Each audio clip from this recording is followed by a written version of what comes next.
We are on the record in case A218444652C, Anna Marie Echevarria versus Zaon Collins. Can counsel go ahead and put their appearances on the record? We are outside the presence of the jury. Ramzy, Ladah for plaintiff, and Joseph Chu for plaintiff. Tyler Watson for Marvin Collins. Stephanie Zinna and Paterna Gerani for defendant Zaon Collins. Okay, so Ms. Zinna, you said you had something that you wanted to put on the record. As I was conferring with counsel on the schedule for the rest of the week, an issue came up where I had indicated my intent to call LaJoya Collins, who is Zaon Collins' mother, as a witness in this case. Plaintiff indicated that he would be objecting to that on the basis that she was untimely disclosed by our office. I pointed out that Moses Rigoberto was also untimely disclosed by their office, but nonetheless, plaintiff just actually disclosed LaJoya Collins as a witness on October 28th, 2024 in their 9th EC supplement. Plaintiff disclosed LaJoya. So plaintiff did. Okay. Plaintiff- What was the disclosure? What was she supposed to testify to? Coleman. I'm sorry, Coleman, Mr. Wexler. She was at the scene, Your Honor. I know, but what's the description they put underneath? Do you know? I can pull it up. Because is that what she's going to testify to, what she saw at the scene? That's what you want to bring her to say? Yes.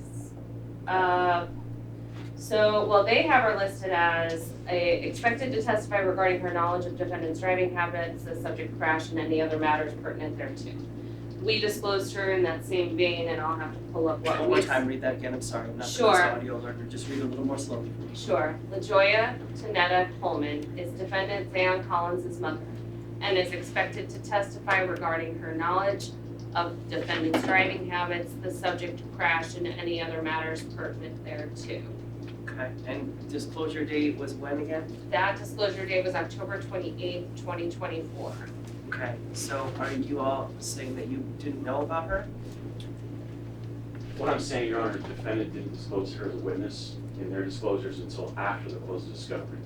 Okay. I disclosed a witness as a precaution in case I want to call them. I didn't depose her because they never listed her as a witness, therefore I didn't feel like I needed to depose her to find out what she could say that would be adverse to my case or my client. If they would have disclosed her during the course of discovery, before discovery closed, I would have taken her deposition. I took Marvin's deposition, I took Zaon's deposition in this case. I would have taken her deposition if I thought they were going to call her, but they didn't list her in their disclosures until after the close of discovery, so I had no reason to depose her. Did you do a disclosure after their disclosure? Yes, we did. And What's the then- catch-all statements on that disclosure? Is that what you're about to read me? Go ahead. I'm not trying to hijack your argument. Right. Defendant incorporates by reference herein all witnesses disclosed by plaintiffs. That's our catch-all language in our ECC. No, LaJoya was also disclosed in the pretrial memo by plaintiffs as a potential witness, and we have that catch-all language that anybody on their witness list we can call as well. And I Pretrial just, disclosure just listed the witness, they didn't tell me who was going to bring who, right? right, yeah, we just listed the potential witnesses. So she's on there though. She's Okay. clearly on there. So, you believe you're prejudiced because you didn't get to depose her, Mr. Ladah? Yes, Your Honor, I do believe I'm prejudiced. I have no idea what she's going to say, and if she was disclosed by them timely during the course of discovery, I would have taken her deposition. I have no idea what she's going to say. Your disclosure said what she's going to say. They're limited to your disclosure. They're limited to the statements in your disclosure. You can't ask her beyond those topics. Your Honor, the topics are very broad in general, based on what we know of her involvement with the family, and that she arrived at the scene. Details about what she's going to say about, for example, if she says, theoretically, well, I saw Zaon and his eyes weren't red, or I saw Zaon and he looked just fine, or I saw Zaon and he looked blah, blah, blah. Whatever she's going to say, I didn't have notice of those specific things, is what I'm saying. So, Yeah, but individual. what's, okay, can you actually send me, or can someone take a photograph, or can I take a photograph of the actual words from the disclosure? 'Cause I don't have any of the disclosures because Can they I don't just get bring my filed. laptop up? That's fine, show it to opposing counsel first. It's fine. She's gonna be limited to the topic areas you listed. I don't know if if what you're talking about right now even is encompassed by those topic areas. But I wanna take a picture of it because I'll limit that witness to what the disclosure said. Go ahead, I can't hear you if you put your hand over your mouth, don't worry. I can only hear at this table for some really odd reason. My computer went black, I apologize, Your Honor. Do you know what it looks like? Yes.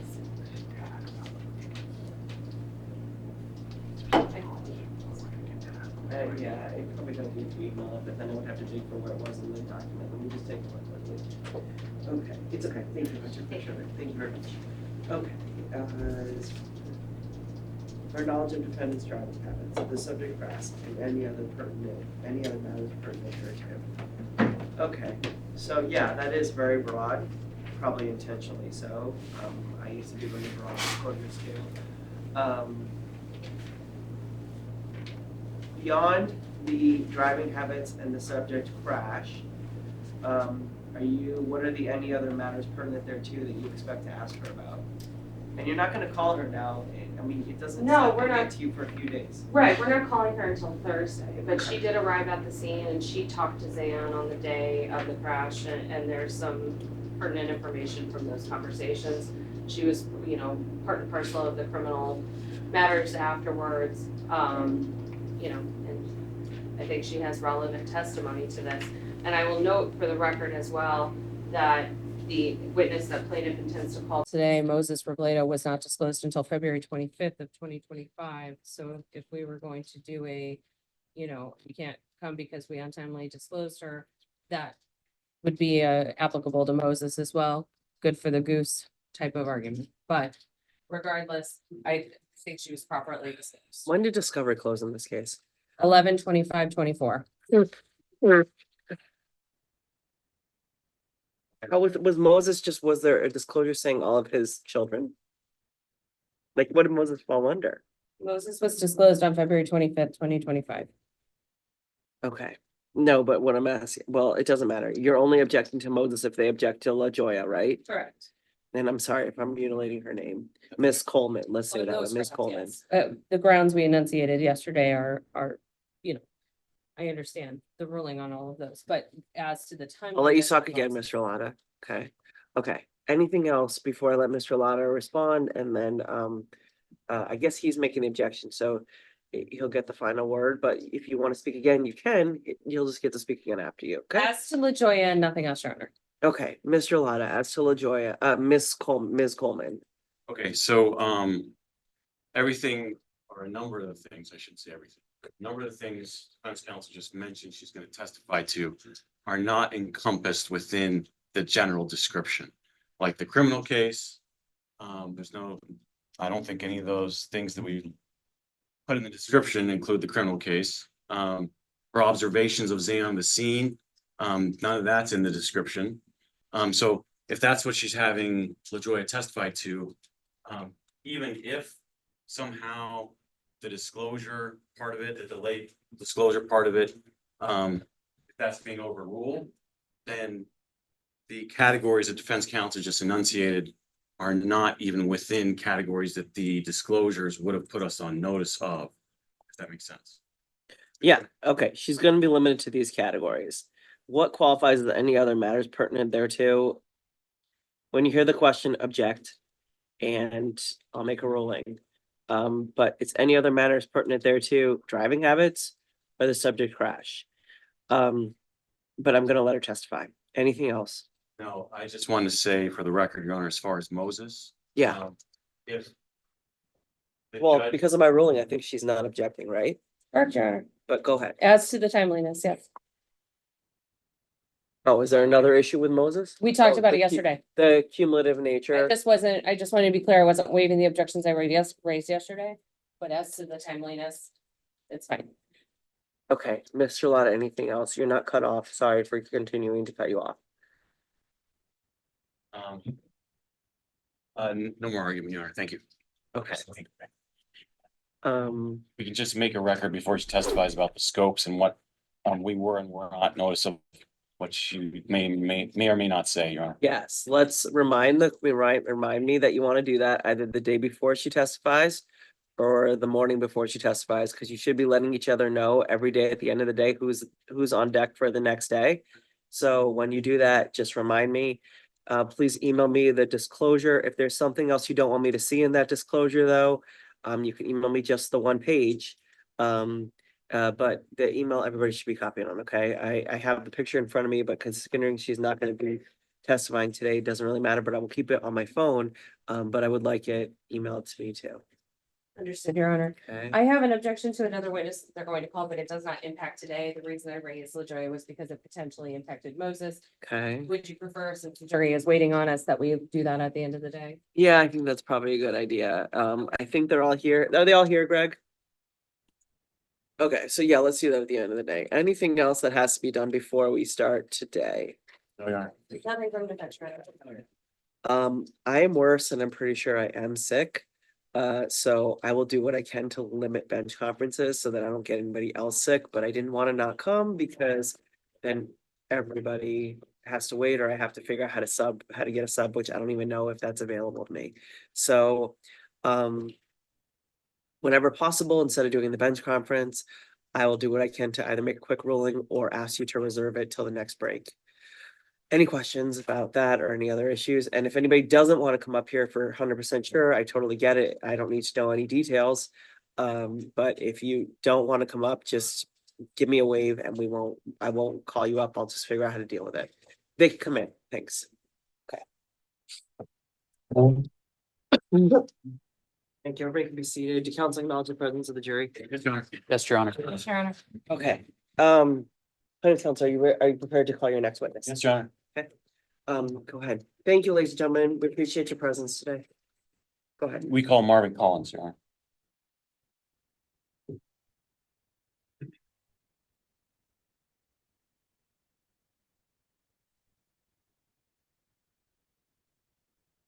If you can please stay standing and raise your right hand.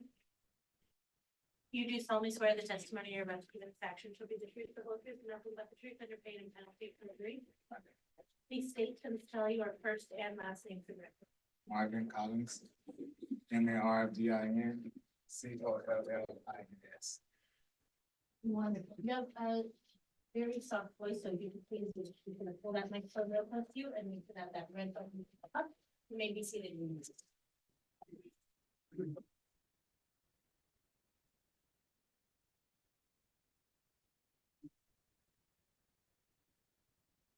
Good afternoon, Mr. Okay. Collins. Good afternoon. How are you today? Fine. You? Thank you for being here. I appreciate it. Mm.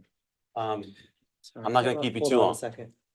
Can I ask you to take that Oh, out? I'm sorry. Yeah, just because I don't think anybody's talking to you through it, but I just want to make 100% sure. Okay, thanks. I'm not gonna keep you too long today, okay? Okay. Zaon Collins is your son, correct? Yes, sir. You own the gray Dodge Challenger that Zaon was driving when the subject collision that we're here about today occurred. Yes, sir. Nobody else was on the title of that car except you, correct? No, on the title? Yeah, it was your car only. Oh, because Finley was on there too, because they the ones owned it. I was just paying notes on it. Yeah. Okay, but The title, you said title, so that's Yeah. why I said that. Okay, but yeah. You owned the car though, right? I didn't own it, but I was paying notes on it. You leased the car. I got kind of distracted when you said title, because they was a title holder. But yes, I just want to clarify, let's go to your deposition if you don't mind. Can we publish his deposition, please, Your Honor? Any objection? I mean, is he doing it at this point to refresh recollection? I mean, there isn't a pending question that he would impeach him with at this point. Deposition of a party can be used for any purpose, and it is being used to impeach, Your Honor. Well, he hasn't testified to anything yet to be impeached on at this point, so I do object.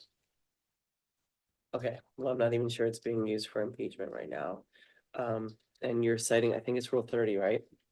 I believe so, Your Honor. It's, Rule 30, I forget what the subsection is.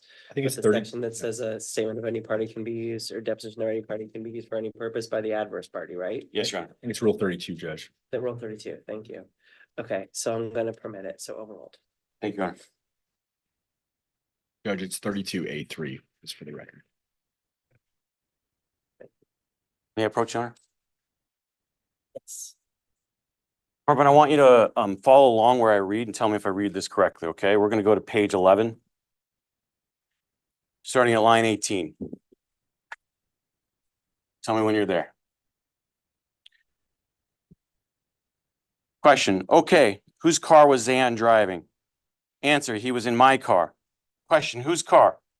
Answer, my car, Marvin car. I don't know how to answer that. I mean, I don't know how you want me to say it, but it was my car.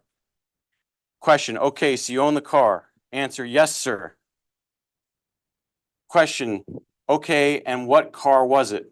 Answer, it was a Challenger. Okay, what color was it? Answer, black, gray, gray, black. Question, okay, and what was the license plate number? Answer, it was Zaslum. Did I read that correctly?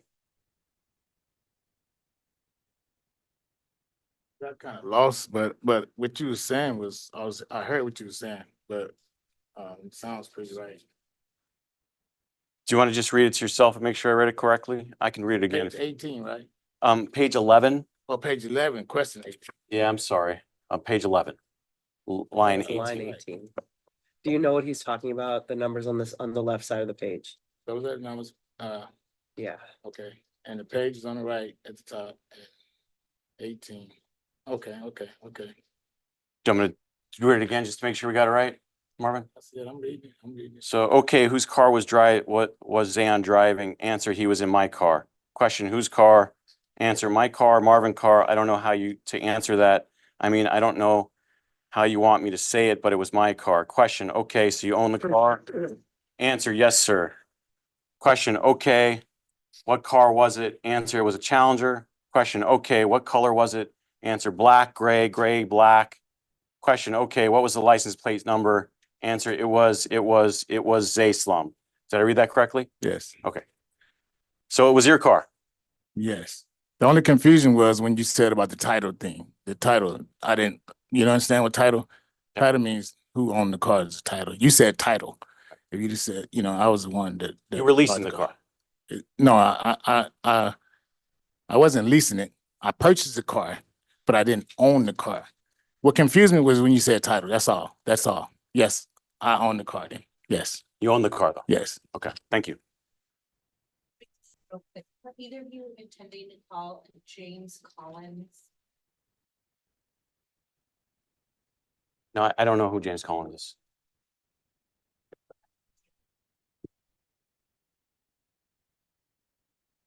Your son did not own that car, correct? No, he didn't. Thank you. And you got him the personalized plates, correct? I got me the personalized plates. I didn't get him the personalized plates. No. Okay. He had input on the plates. Yes.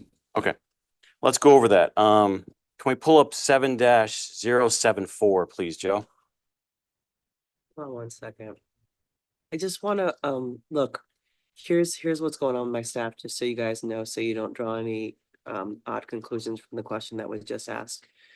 People can come on via Zoom and watch the trial. They will not see you at all, because if you notice, none of the cameras point at you. However, they can come on and watch the trial, and it's a public forum, so they're allowed to. But my staff has to make sure anybody popping on to watch any part of the trial is not a witness in this matter in any way, because if they are, they can't permit them to pop on and watch the trial until after they've testified.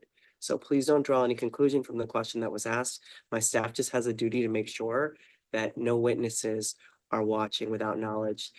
Everybody's free also to walk into this courtroom because it's a public forum.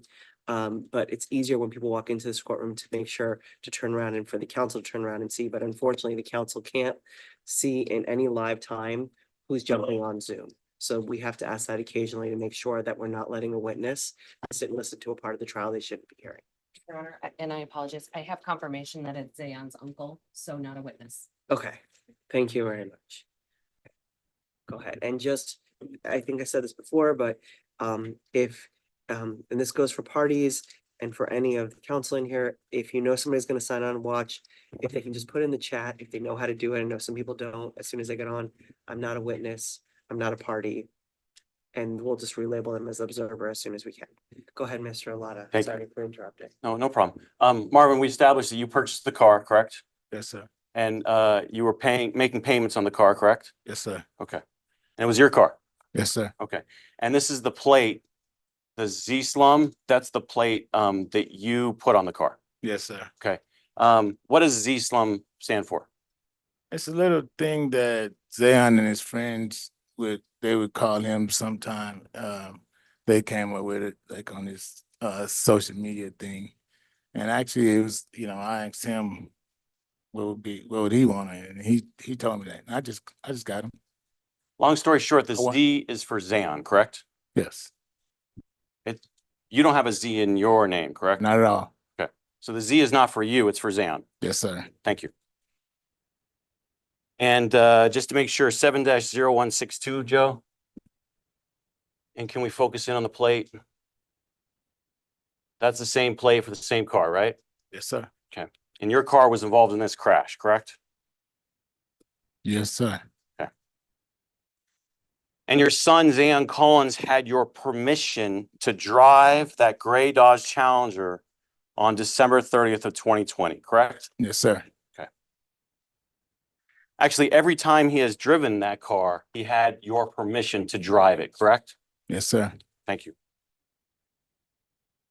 And according to you, he would only drive it about once a month, correct? Well, maybe it was more than once because I did listen to his testimony and recollected. I wasn't counting how many times he would drive, but anytime he needed it, I never denied him. Do you remember what you said in your deposition about that? I'm not sure what I said in my deposition. Let's go over that if you don't mind. If you can pull up your deposition, go to page 13, please.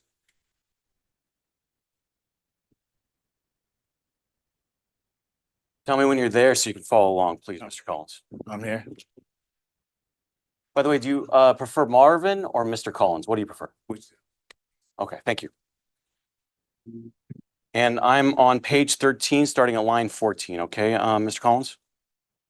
Question, okay, how often would he drive it versus how often would you drive it? Answer, he only drive it like if he can. His sister, he couldn't get the other car. That was the only time he ever drove it. Question, give me an estimate of how often, once a month, once a week, every other day? Answer, I would say not even once a month, not even, just depended on the situation, but he didn't drive it every day. He didn't drive it, like I wouldn't say once a month. It would be months he wouldn't drive it at all, depending on the situation. Question, so typically it would be less than once a month, you're saying? Answer, yes, yes. Did I read that correctly? Yes, you Okay. did read it correctly. And you understand that you were under oath when you gave your deposition testimony, of course, right? Yes, sir. Thank you. You heard him say yesterday whenever he testified, was that Friday, I believe? Yes. You heard him say that he drove it up to 3 times a week sometimes. Yes. Okay. Do you disagree with that now? No, I don't disagree with that because it has been times that he may have had it 3 times a week. I just didn't calculate it. It's been a lot of trauma through this. So I didn't calculate it. So maybe it was, I can't recall him more than once a month, and some months he didn't drive it. So same, I wasn't even, thinking into that. But yeah, I remember that. Thank you. Your Honor, I need to move to strike the trauma answer. Do you have any objection?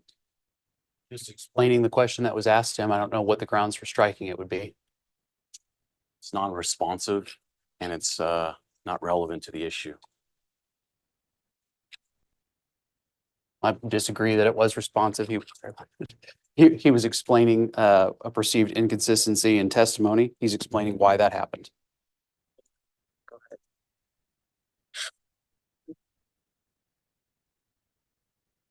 All right, Mr. Collins,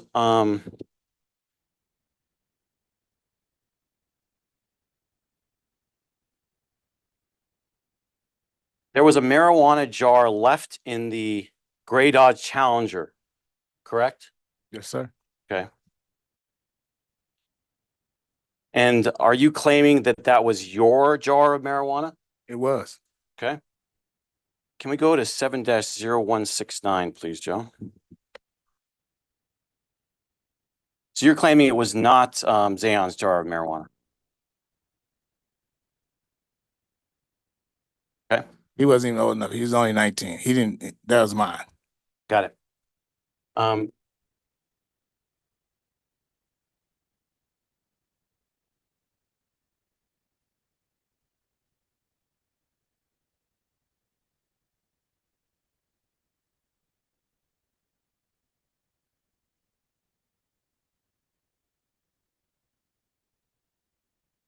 And yes, that is my jar that I bought from the dispensary. 7-4, please, Joe.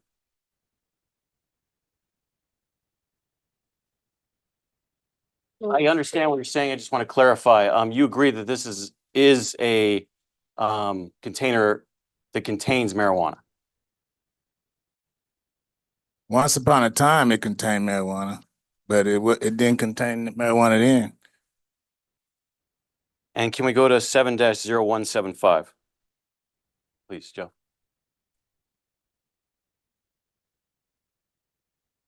THC is marijuana, right? Yes. So at one point it had marijuana in it, you're saying, right? Yes, sir. I said that. Thank you. Now, can we go back to 7-0169, please, Joe?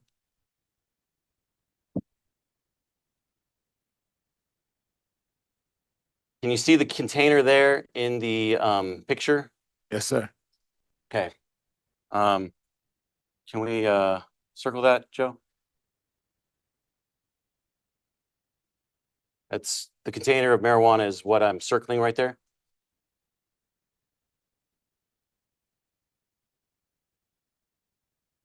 See that? I don't mean to keep arguing with you, but you keep saying the container of marijuana, there was no marijuana in there. It was empty. It had tobacco, cigarette tobacco in there. That was it. Okay. I'm not arguing with you though, but that is a jar that marijuana came in. Yes, sir. Okay. The jar that at once upon a time, according to you, contained marijuana is circled in red, correct? Yes. I smoked all the marijuana out of it. It was no marijuana in there. Yeah. I just put the ashes in there. That was it. Whose basketball shoe is that right next to it? Those light blue basketball shoes? Can we circle those, Joe? I'm not sure if those are Zaon's or mine. I think they're Zaon's. I'm not sure though. Okay. Because I had shoes in there also. So you're not sure if those basketball shoes, the light blue basketball shoes are yours or Zan's. That's what you're saying? Right. I had a pair like that. Okay. Yeah. And can you circle the white? It looks like a shirt right there, Joe. What is that we're circling right there? The white? I don't know. Is that a shirt? I'm not sure. Okay. And how about right next Looks to it? like a shirt. Looks like pants. Is that your shirt and pants or is that Zaon's? I'm not sure. You're I'm not sure? I'm not 100% sure. Okay. I had clothes in there. I had some, because when I would go to the gym, I had clothes in there, gym clothes. Okay. So you're not sure if those are your gym clothes or Zaon's? Not at all. I don't want to say who it was, you know.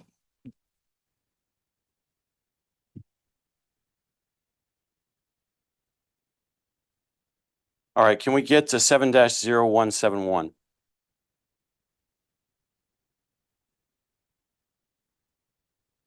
anything in this picture yours?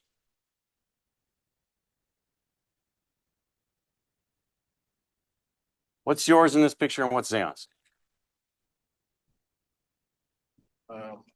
Like I said, I'm not sure about the shoes. I'm not sure about the clothes. If I could see how big they were, I could tell you if they were mine or his. And the bottle is the jar is mine. And if you see the bottom of that jar is brown, that's tobacco. That's cigarette tobacco. Okay. We'll get to that in a That's second. the ashes from, yeah. And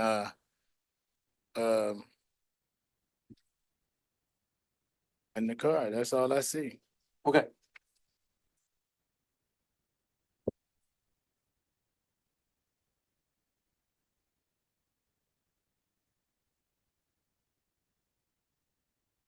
Can we go to 7-0180, please, Joe?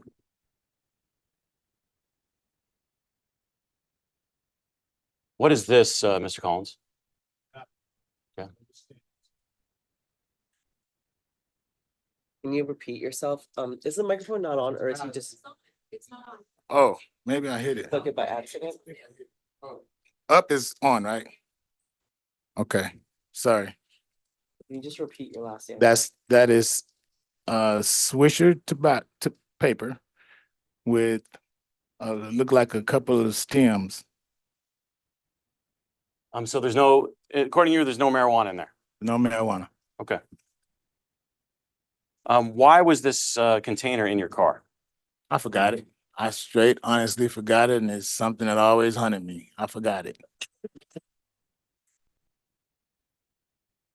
Can we go to 7-0181, please, Joe?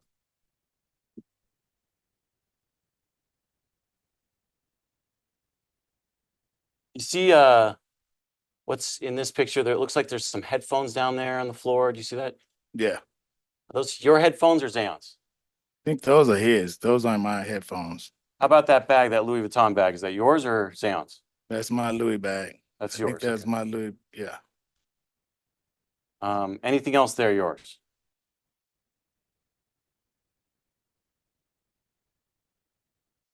With the probability of the shoes, that's all.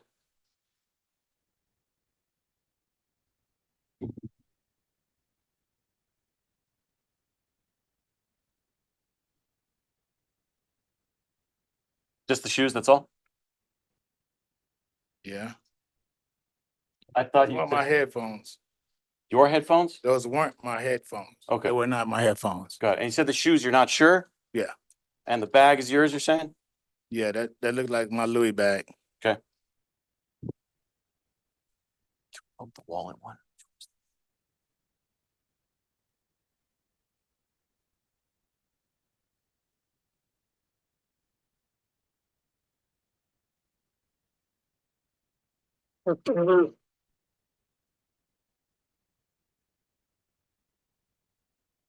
Court's indulgence, Your Honor.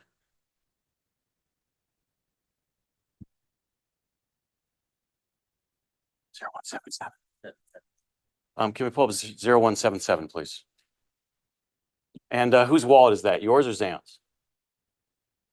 I'm not sure. He had a Louis like mine also. Me and him we got him for Christmas, but I don't know if that's mine. I don't think that's my wallet. I think that's his little bag. Well, you left the car at Zaon's mother's house overnight, correct? Yes. So if you left the wallet in the car, you wouldn't have had your wallet overnight, correct? No, I have another wallet also. I have another fold wallet, just like that. Okay. So as you see here today, do you know whether this is your wallet or Zaon's? I'm not sure. Okay. I'm not sure. Now, Zaon was a star basketball player, correct? He played basketball, and they said he was in the news, but He was one of the top high school recruits in the country, correct? in the country, he was a good basketball player. But I don't know what you consider top, because he wasn't like 1 through 10 or 1 through 25. No, He'd already on secured ESPN. he already secured a full scholarship to UNLV, correct? Yes, sir. He also had offers for full scholarships from Arizona, Arizona State, and USC at the time of this crash, correct? Yes, he had offers Okay. from there. Yes. And you realize if he was caught with a jar of marijuana when he was driving to school or driving to basketball practice, that could jeopardize his career, correct? I never thought about it because I never had that problem. I never had a reason to think about that. I never thought about it. You wouldn't want to do anything to jeopardize his career, right? Absolutely not. And you taught Zaon how to drive, right? I would say majority. You drove with him after he got his permit, correct? Yes. And you drove with him after he got his license also, correct? Yes. Okay. Can we pull up 17-001, please, Joe? This is his first ticket. He got this ticket just 2 months after he turned 16, 2 months after he got his license, correct? Yeah, that's what it says. Are you testifying today that you had no idea he got this ticket? I had no idea he got the tickets. None of them.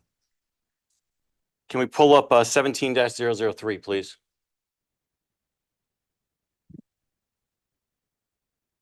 This is the next ticket. It's dated 9/20 of 18, and it's for driving 21 to 30 over the speed limit. You see this one? Yes, sir. You had no idea he ever got this ticket, you're saying? I didn't. I was in His mom's car. Is that why you never were told about this one? Because it was in his mom's car? Well, I don't know why I wasn't told about it because I seen in the thing that he had got one in my car too. So I don't know why I wasn't told about it. Okay, we'll get to that. Can we pull up 17-005? This is the next one. This is also a speeding ticket, 90 to 65. This is 11/20 of 18. You're saying you didn't know about this ticket either? Didn't know anything about him. Neither one of them. Do you not talk to his mother? Yeah, I talked to him. Yes. You're saying she never mentioned these tickets to you? Never mentioned it to me. Okay. Can we go to the last one, Joe, 17-007?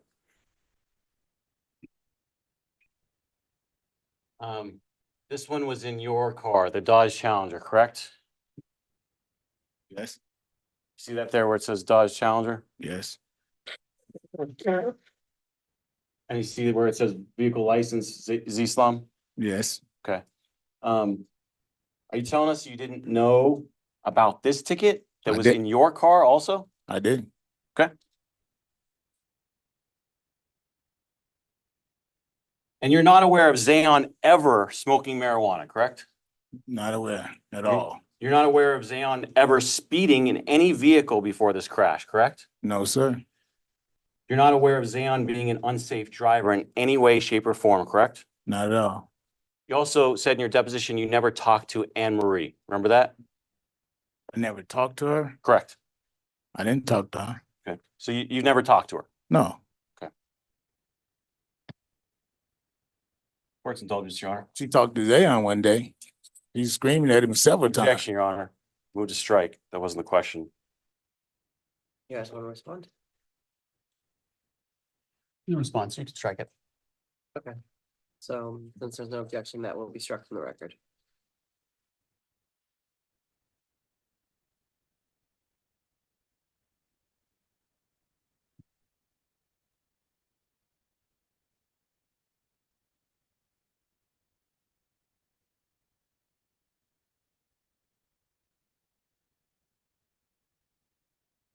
Joe, can we pull up 17-0170 again, please?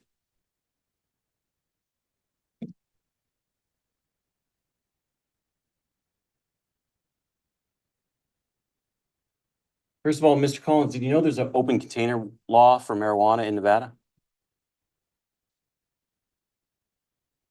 Object to the extent it calls for a legal conclusion. No marijuana in the bottle, man. Hold on, Pending objection. sorry. Response. Oh, you need to respond to his Oh. objection. I'm sorry, Your Honor. He objected as it calls for a legal conclusion. I'm asking his knowledge, whether he knows or not what the law is. Overruled. Did you know? Yes. Yes. Yes. Yes. When did you buy this container of marijuana? I can't remember exactly what day, but I bought it. And I do know there is a law against having an open container, but I knew there was nothing in there because I smoked it all. So I knew I couldn't afford to leave nothing in there. I smoked because So I you're- have problems. You're telling us you used that container just to store tobacco in? Well, I didn't want to put it in my car, so I always put it in, it was empty, so I put it in there. I put the tobacco and I had messed up a paper, so I put it in there also. It was a blunt paper, Swisher Sweet blunt paper. Can you give us your best estimate as to when you bought it? Can't recall, I bought a lot. I had several of those jars, several. I can't, I would hate to guess. But it wasn't long before this accident, that one. It wasn't that long before this one. And you never smoked marijuana around Zaon? Huh? You never smoked around Zaon? Me? Yeah. Never once. Mr. Collins, thank you for your time. I appreciate it.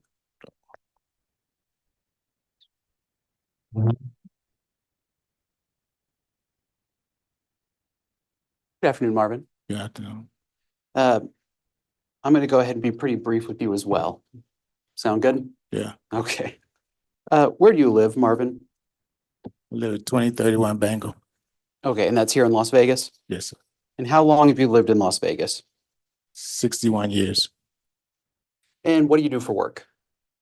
I'm disabled right now. I've been disabled for a while. Prior to your disability, what did you do for work? I was a truck driver. And what type of driving did you do? Objection, I relevance, drove, Your I Honor. drove at Silver. hold on, There's an hold on. objection. Response. It's relevant because he's going to talk about having his Class C driver's license, which follows up to the line of questioning that was asked on direct regarding training Zion when he had his learner's permit. Just his experience, he's an experienced driver. Okay, It's the last question in this line. Still a relevant, no negligent training claim here. is there any allegation that Zion didn't know how to drive being made here? Not that I'm aware of. Or Zaon, I'm sorry. Okay, so I think I agree that this is irrelevant, this line. You can Okay, ask well, him if he knew how to drive. It's okay. We'll move on. Okay. Not a problem. And you testified on direct that Zayon's your son, correct? Yes, sir. Okay. Have the two of you ever lived in the same house? Never, Did you ever live in the same house as Zayon's mother? never, Were you ever married to Zayon's mother? never. So even though you never lived in the same house as Zayon or his mother, were you a part of Zayon's life as he grew up? Yes, Okay. yes. Did you? That's okay. Now, given the fact that Zayon didn't live in your house with you, how was discipline handled with Zayon as he grew up? Objection, relevance, discipline, Your Honor. It has everything to do with the traffic tickets that were just asked. He asked a series of questions about the traffic tickets. This is about, Okay, counsel can approach. so Marvin, on direct examination, you were asked about whether you knew about Zayon's prior tickets. Do you recall that testimony? Yes, And you testified, I believe, that you were not aware of those tickets. True? true. Do you know why you were not made aware of those tickets? Objection calls for speculation. Not if he knows. Overruled. I'm more of a, hardcore cat. His mom always handled. Yes or no? Do you know why? That's the question. Do you know why you weren't made aware? No. Okay.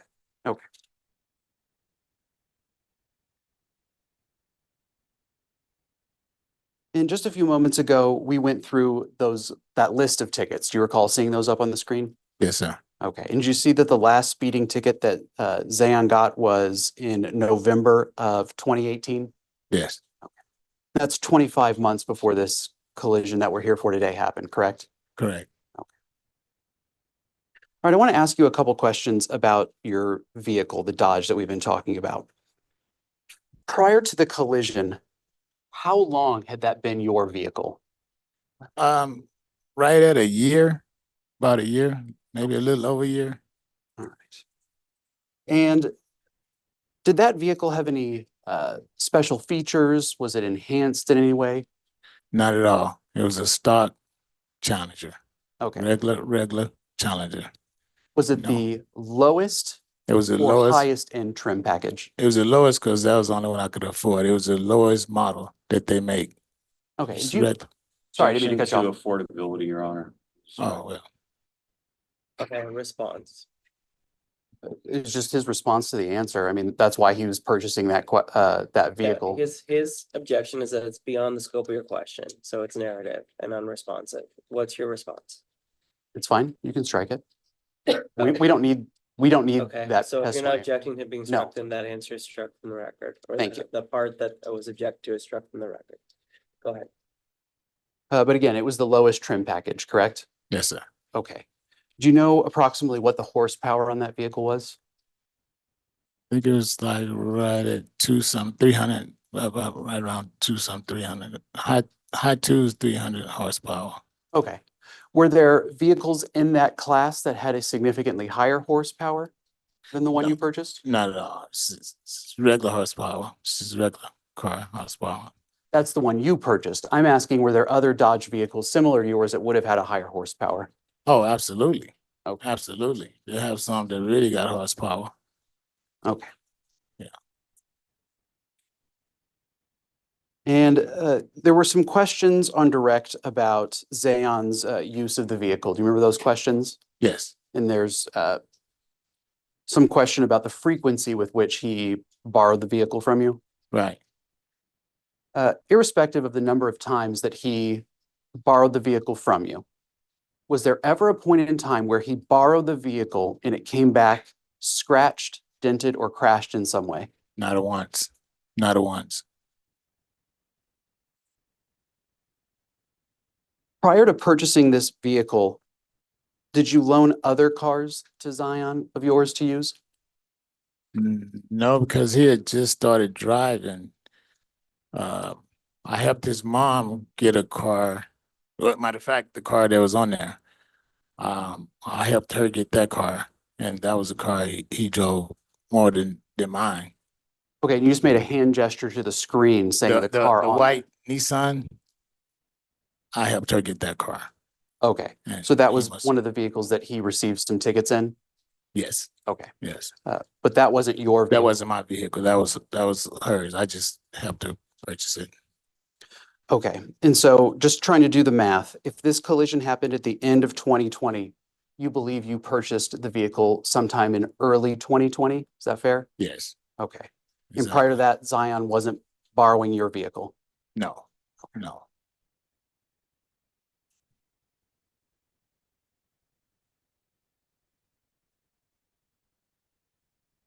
How did Zaon get possession of your vehicle before the crash?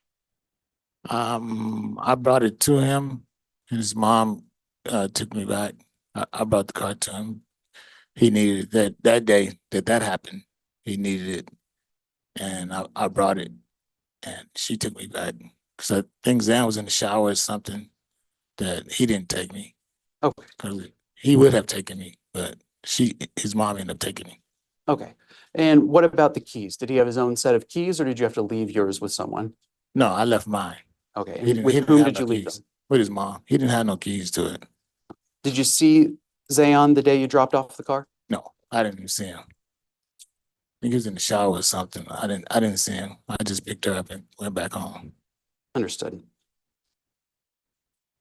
At some point, did you learn about this crash that took place? You said, at what point? What did you say? Well, at some point you learned about the crash. Oh, correct? yes. Yes, I did. Okay. How'd you learn about it? Zayn called me. Okay. And did he call you? When did he call you? He called me when it happened. Okay. So he called you from the scene? Yes. All right. Did he tell you if he was okay? Yes, he said he was okay. It's not being offered for the truth of the matter asserted. What's it being offered for? Just his recollection of the subject incident, Your Honor. So relevance, Your Honor. Okay, does it have any relevance? Yeah, he's a recipient witness to the facts surrounding the collision. That's all he's talking about is what was reported to him after it took place. But he's not a recipient witness. He didn't go to the scene.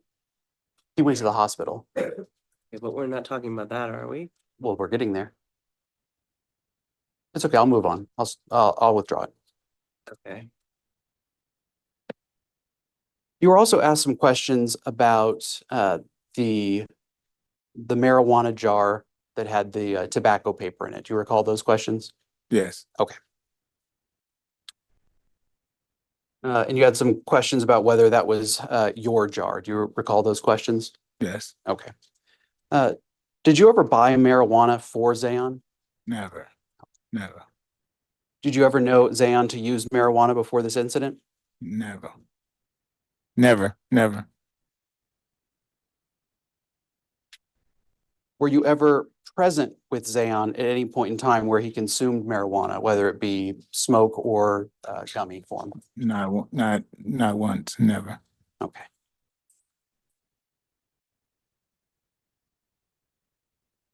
And then you were also asked a question about whether you've ever spoken to Anne Marie. Do you remember that question? Yes. Okay. Have you ever been present when Anne Marie was talking to you or a member of your family? Yes. When was that? She did it several times. In court, she did it, and she would follow him out of court. This is following up on his line of questioning. I wasn't planning on asking this until he opened the door. Okay, but how is this relevant to, I mean, he said no when he answered his questions, but now he's saying that he was present for some of these conversations. He said that he was not, that he had never had a conversation with her. Okay. So now he's saying he has heard her speaking to Zaon. Correct. Okay, let's move on, please. Okay.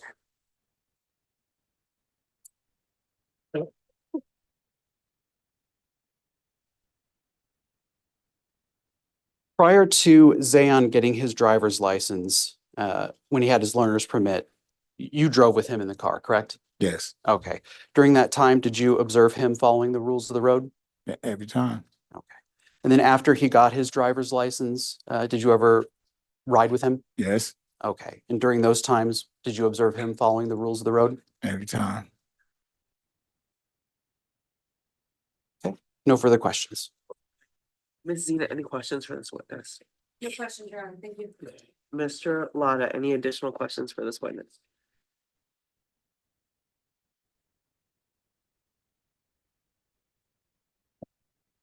Thank you. You said you didn't know, Zaon to smoke marijuana prior to this incident, correct? Correct. You also didn't know that he was speeding in cars prior to this incident, correct? Correct. Even though he was. Now you've seen the tickets, you know that he was, correct? That's what they Objection said. calls for speculation. Sustained. You've seen tickets that indicate that Zaon was speeding prior to this incident, correct? Yes, Does that tell you that Zaon wasn't telling you everything, Marvin? absolutely.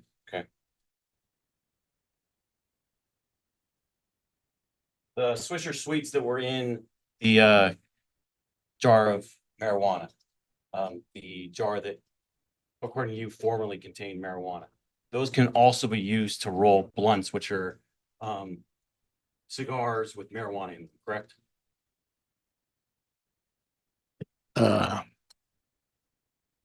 You use the paper to replace the cigar tobacco with the marijuana. Yes. Thank you. And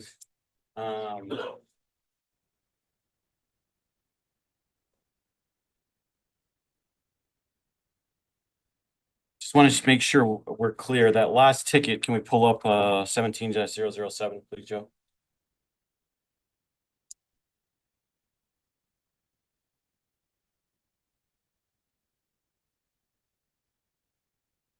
Can we pull up the date, please? Go down below you. I think you. See that date there, 6/19/2020? Yes. So this one was about 6 months before it crashed, correct? Marvin?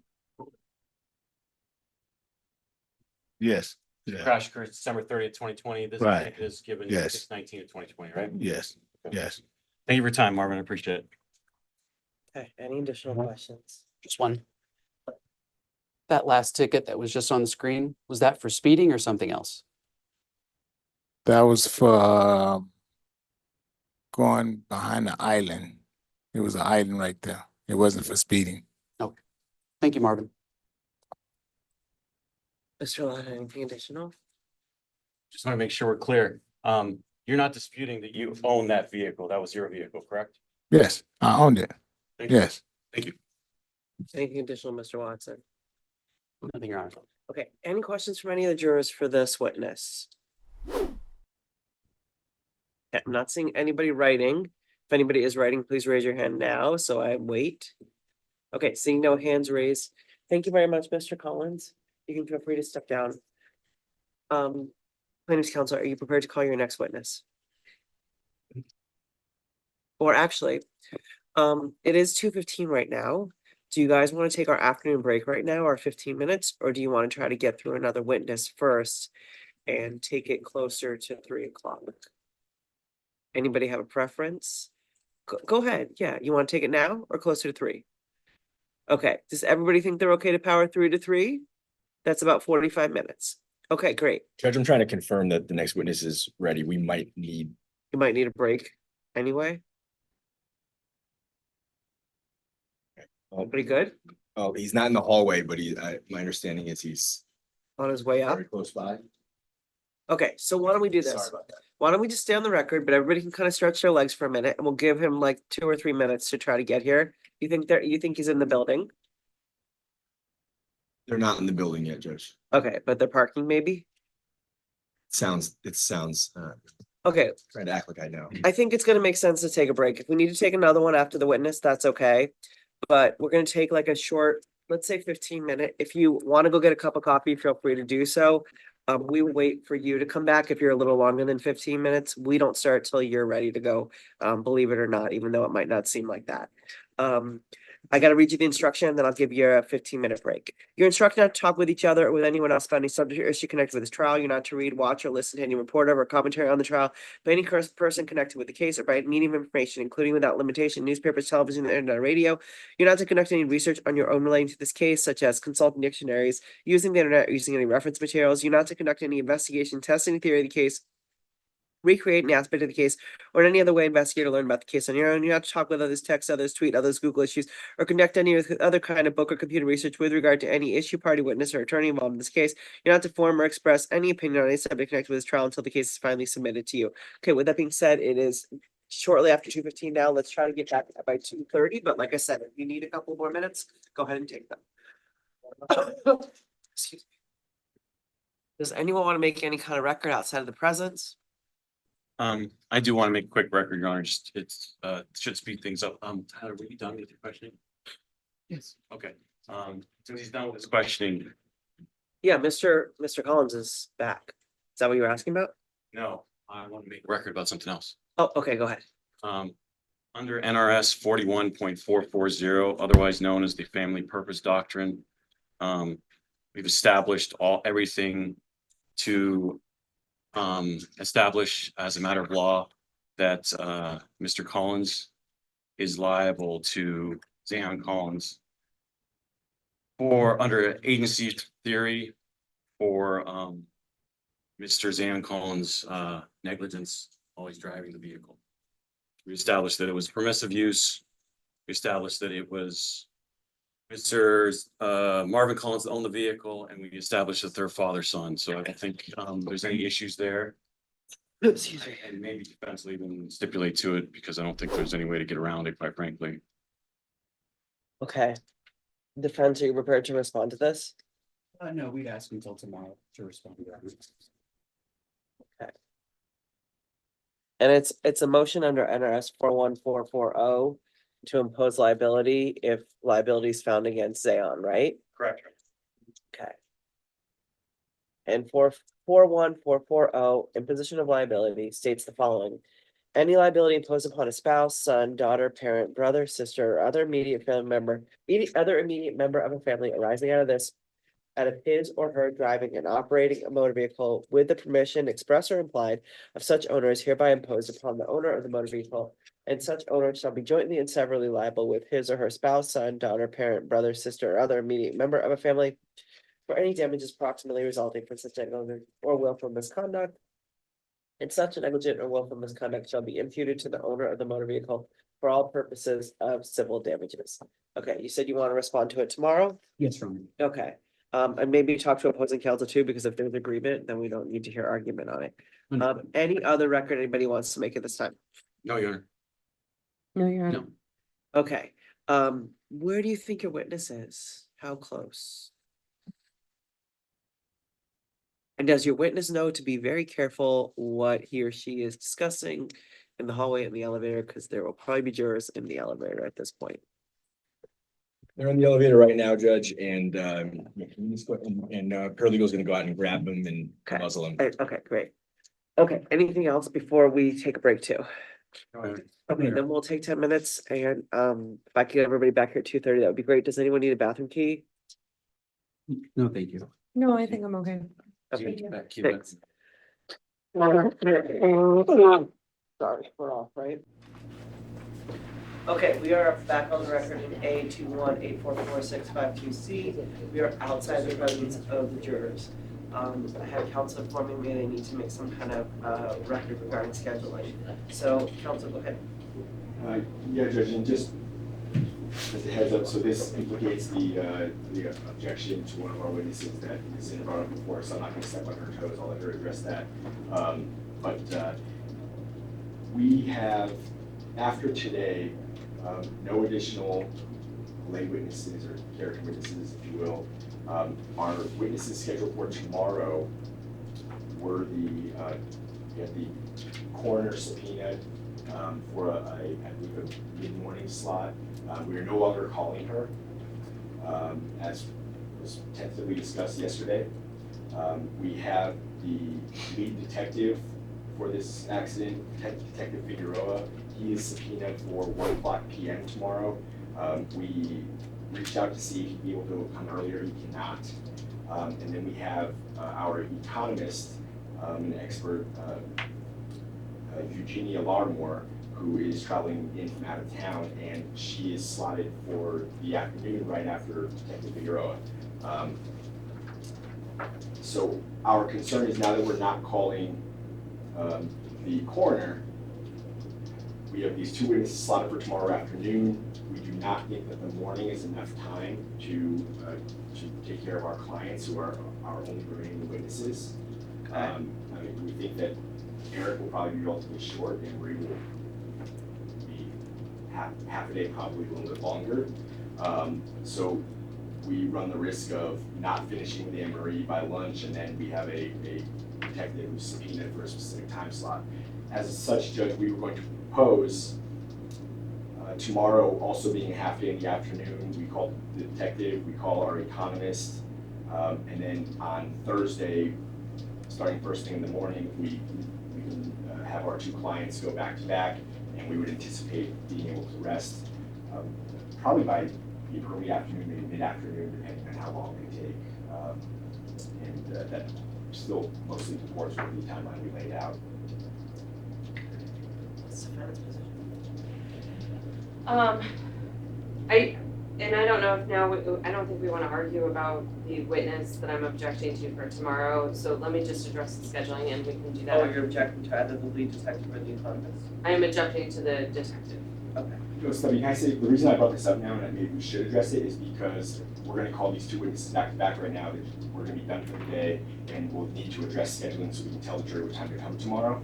Sure, Instead, okay, we'll fair have to have enough. the jury leave and come back. still So today. there's no chance that we're gonna have anybody for the morning. You can't put you can't put Eric Jr. on for the morning? So we thought about that, Judge, and we will if you instruct us to. The problem is Eric Jr. could be as short as 30 minutes, maybe 45 minutes. Well, if you know that's gonna be the case, why don't we just tell the jury to come in here at like 10 or 10:30, and then you're done before lunch? Yeah, I wasn't sure about how Your Honor might feel about 30 minutes of testimony followed by a lunch break, which would be probably how it would work out if that's what the court would like to do. We're I fine mean, with that. if I had knowledge of the half day I had before a day's notice, I'd feel differently, because I would have moved stuff on my calendar that I need to hear to that day, and then it would have been fine, but I'd like to just, I think we should power through and get whoever we can in there, either that, or maybe defense wants to put one of their witnesses in that slot. Your Honor, at this time, I believe I'm only planning on calling LaJoya, Coleman, and Zaon, and both witnesses will be very brief. LaJoya, Coleman, and Zaon, that's it, so you have two witnesses? Correct, and well, depending on what Larmore's testimony, I am not entirely sure I will need Mr. Kirkendall, but if I do end up needing him, he will be extraordinarily brief as well, 20 minutes, 30 minutes tops. So, Another expert? yeah, he's the economist. And, okay, and you expect him to be like an hour or less too? Oh, yes, far less than an hour. And my only scheduling conflict is Zaon is still in school, he can't be here until Friday. Fair And to so, assume all of your witnesses are 60 minutes or less, Ms. Coleman, yes, Mr. Collins, and Mr. Kirkendall? correct. Okay, so if this thing gets transferred to you Thursday night, you actually need Friday anyway, because your client's not available till Friday. I need Friday morning, and Zaon will be very brief, and then I think we could close right after Zaon. Okay, your economist, when is he slated to be here? He can be here anytime Thursday afternoon or Friday as needed. I don't have a restriction on him. Do you think, Echevarria is gonna be how long? It's gonna take a while, I'd say about 3 hours, that's my best estimate as I sit here right now on direct, Your Honor. 2.5 maybe.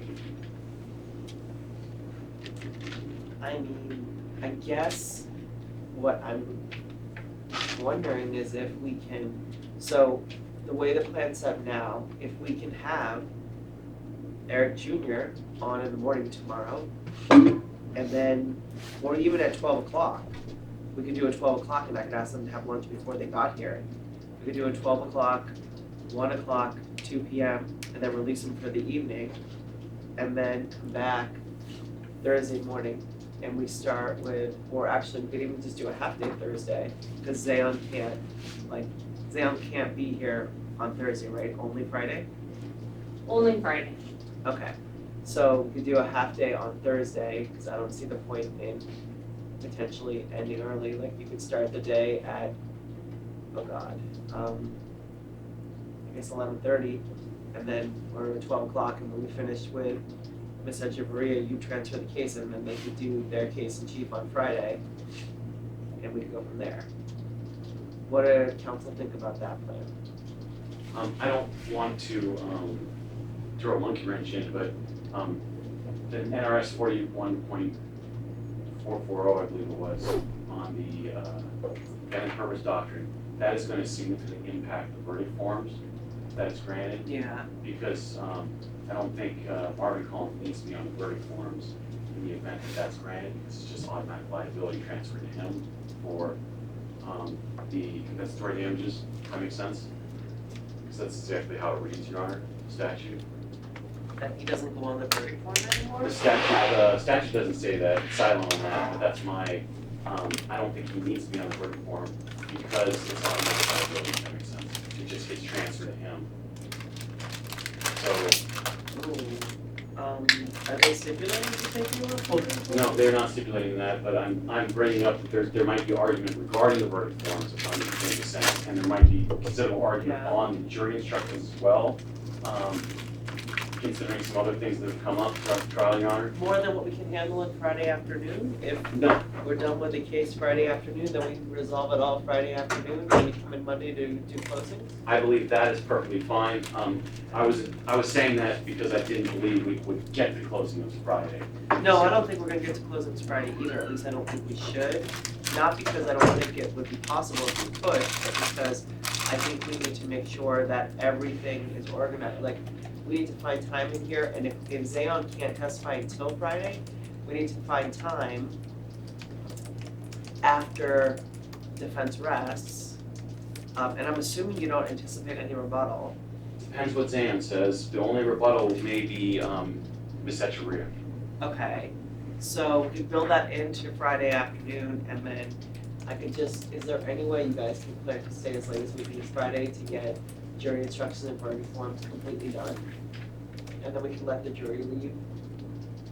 Ask you, Stephanie and Kim. So, I'm sorry. No, no problem. Friday's fine. Friday, you can stay late just in Yeah. case. Are you not here on Friday, no? Here on Friday, but I can find out. Yeah, find out if whoever is here on Friday can stay late. So like, that's the plan, with the anticipation that maybe we won't need them to stay late, but we do it all Friday with the idea that we're closing on Monday. So they'll come in Monday, I'll read them the instructions, we'll do closing, and then I'll let them go deliberate. And depending on when they finish, I can clear what I need, but I was thinking of still holding hearings Tuesday morning, and if they come back early, then we bring them back in the afternoon or Tuesday to read the verdict. I don't know how much longer, like, I can leave my stuff, just pushing everything out. And Your Honor, here's my concern with that. If we're only doing half day, like, if we're only doing a half day tomorrow, we could probably get jury instructions and verdict forms settled to nearly, near completion tomorrow morning without the jury being present, and then have the witnesses in the afternoon. My problem is if we call Zaon on Friday and he's going to be a really short witness, we're calling the jury in for less than an hour and then dismissing them to talk about jury instructions. I thought on Friday we were gonna do Zaon, Ms. Coleman, and Mr. Kirkdale. No, so again, I don't believe I'm going to need Mr. Kirkendall. Okay, so let's take him off Kirkdale. So- And I was thinking if I get the case Thursday afternoon, I'd like to slot in LaJoya. She's gonna be ready to go Thursday afternoon. Oh, so we do more than just Ms. Echevarria on Thursday? So, right, because Okay. if she's gonna take 2 or 3 hours even, I think we'd have enough time to slot LaJoya in and I have her ready to go for that day as well. Well, I'd So- actually like to do a half day on Thursday where we don't start until 1 o'clock, so I can still hold the calendar Thursday morning. So regardless, even if I had, say I put both LaJoya and Zaon on Friday, both of them are gonna be very short witnesses. Okay. I don't want the jury to have to come in for 2 hours and then leave. They're not going to appreciate that from me. Okay. As I have definitely heard other juries voice to me when we've had to do it like that. So if your honor is I would prefer that I can throw my witnesses on Friday and close, but if that's not going to work, then I would suggest, going dark on Friday entirely and letting me put Zaon and LaJoya on Monday, and then closing after they're done. Can I comment on that, Your Honor? Yeah, go ahead. I think it's clear, defense is trying to design the case so that the jury hears testimony from Zaya and LaJoya right before they deliberate on the same day as closing. And I don't think that should be permitted, Your Honor. Well, if plaintiff doesn't have a rebuttal, that's just the nature of how the case goes. Well, it's not because you're trying to do a dark day on Friday. So if we had you put your witnesses on Friday and then we talk about jury instructions on Friday afterwards and closing would be Monday, and you're trying to design it so that the dark day is specifically done so that your witnesses will go the same day as closing.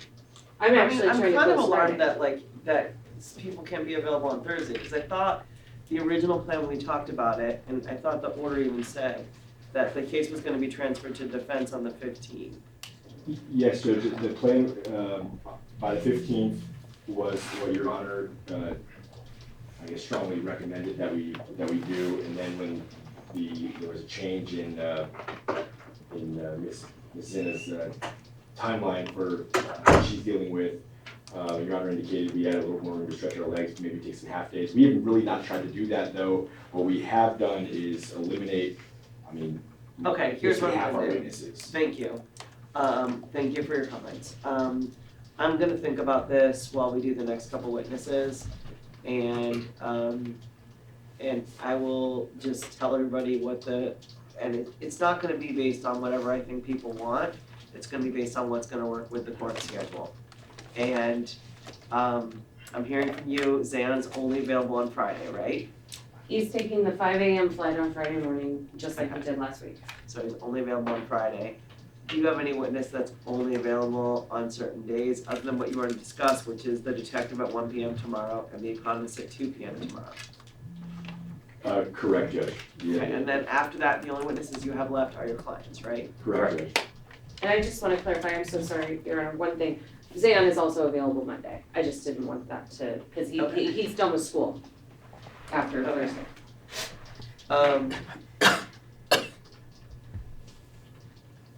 Okay, let me think about this during the next break, and I will just give them instructions about what time to come in tomorrow, with the understanding that the absolute latest we could start tomorrow would be shortly before 1 p.m. for your detective.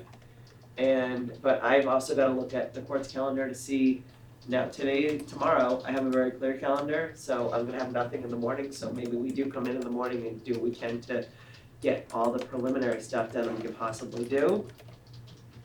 And then figure out what's gonna happen, but I'm thinking half days on the 15th and the 16th, and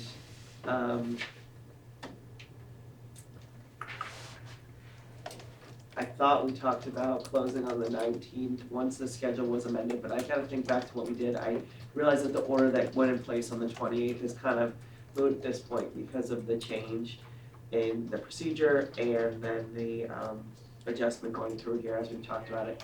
If council in the meantime come to an agreement, let me know before we let the jury go that, hey, council have an agreement, can we approach and you can let me know what the agreement is. You can pass notes back and forth, I don't care how you talk to one another during this. Otherwise, I'll just let the jury leave at the end of today and give them instruction about tomorrow, and then I will just tell you guys at the end of today what the next couple of days are gonna look like based upon what I need for the court's calendar. Okay? Thank you, Your Okay. Any other issue before we bring them in? Honor. No, Your Honor. Let me text. Plaintiffs' counsel, are you prepared to call your next witness? We are here, plaintiff's called Rigo Munoz.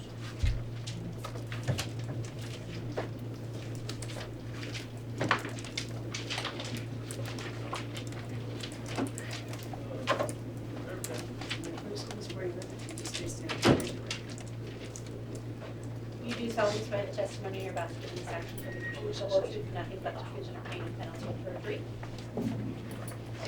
Please speak into the microphone. Is that a yes? Yes, yes. Please state and spell your first and last name for the record. Rigoberto Munoz, Rigo, B as in boy, ERTO, Munoz, MUNOZ. Perfect. You may be seated. Be sure to pull that microphone nice and close to you. You have a slightly softer voice. Make sure that that red button right there is up for on. Good afternoon, sir. Afternoon. Your full first name is Rigoberto? Yes, All right, I heard you refer to as Rigo. You go by Rigo? I go by Rigo. All right. Mind if I call you Rigo? Of course, man. Do you live here in Las Vegas? I do. How long have you lived here? I lived here for 22 years. Are you currently employed, sir? I am. Where? CCSD, Clark County. Is there a particular school that you work for? I work for Sandra Abston Elementary School. And what is your position at Sandra Abston Elementary School? I'm a head custodian. How long have you worked at Sandra Abston? I opened up that school, so we're going on 6 years. Meaning the school is roughly 6 years old? 6 years old. How long have you been with CCSD in total? I've been for CCSD for 10 years. So as of December 2020, fair to say you were working as the head custodian at Sandra Abston Elementary School? That is correct. And at that time, did you work with an individual named Eric Echevarria? Yes, If I refer to him as Eric going forward, we'll be on the same page. Eric. What did Eric do at the school? Eric was also a custodian.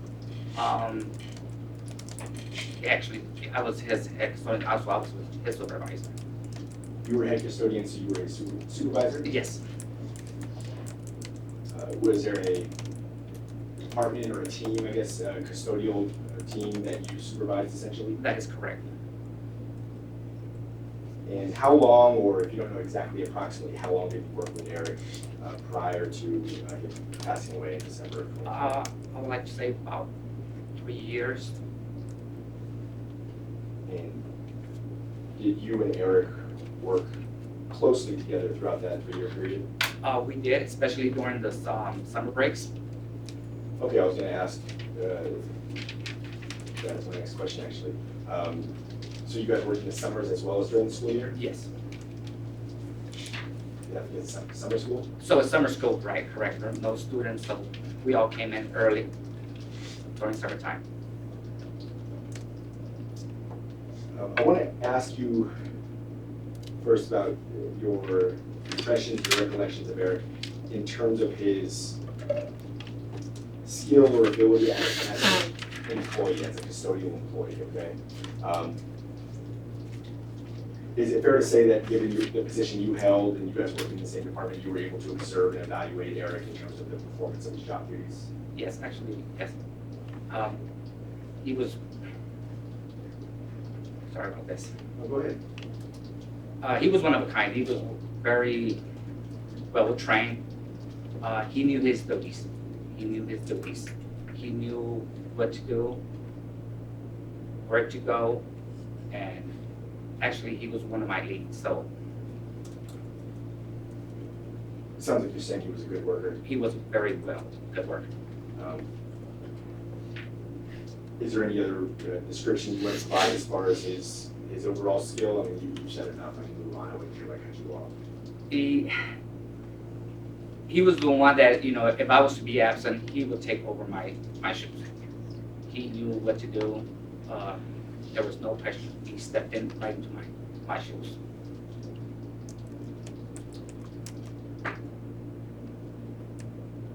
Was Eric the type who needed constant instruction? Would you say he was more a self-starter? How would you describe him as? Objection, Your Honor. Relevance. We don't have a dispute over the loss of earnings, so whether or not Mr. Echevarria was able to perform his job duties is not relevant.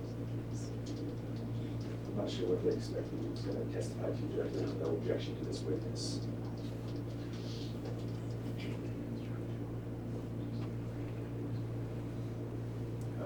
We could look at the various categories of damages. And you're not disputing any of the economic damages claim? I am not disputing the loss of earnings claim of the amount listed in their computation of damages. Okay. I mean, Judge, when we went through the witnesses for today, there was objections to some, and it was very clear as Okay, hold on, we're not gonna do all this. Okay, we just got a record of, there is a dispute as to the loss of damage, the loss of economic damages claim in your production. Without saying the number at this time, do you wanna cite the production that you're talking about? 17th supplement produced on February 26, 2023. Wanna even pull that up really quickly to make sure that matches the number that you think you're doing, and then I'll make a roll.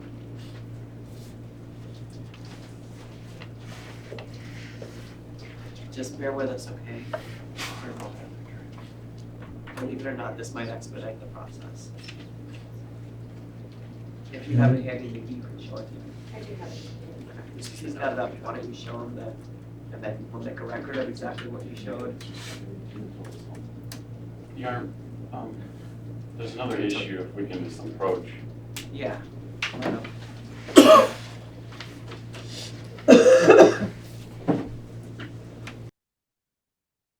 So shifting gears and not focusing on job performance or acumen as a custodian.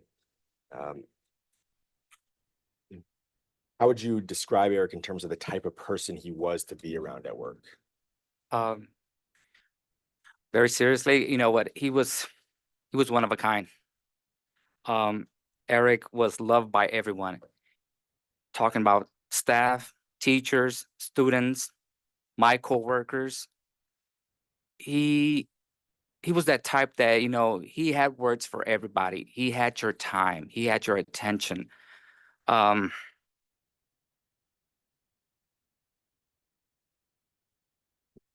One of a kind.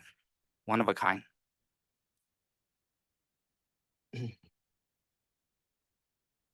Did you know Eric's family at all? I did not. Back then, I did not know. No. Were you aware that he had kids or Oh, kids? Yes, I know he had a son because he talked about him every single day.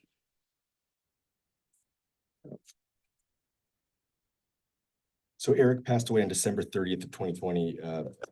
Fair to say that that was during the winter break? Yes. When school started, I presume was the first week of January of 2021. How were things around school after Eric had passed away?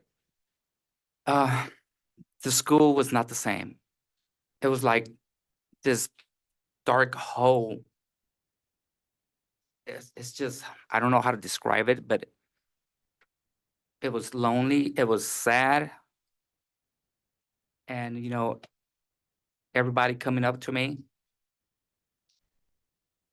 It was a tough moment for me, being his supervisor. Did the school hold any type of event as a memorial or in remembrance of Eric? We did.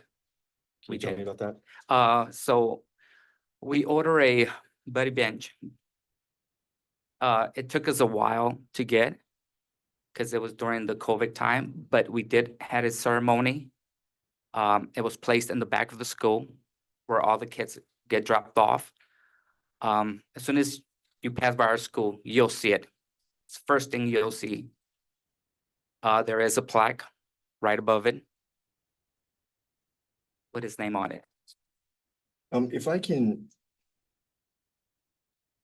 See those two binders there to your left, Mr. Munoz? Yes. There should be one that identifies exhibits 33 through 82. See what I'm referring to? Yes. 33, 82? Yeah, can you grab that and put that in front of you? Then. Can you turn to the tab marked 69, exhibit 69, please?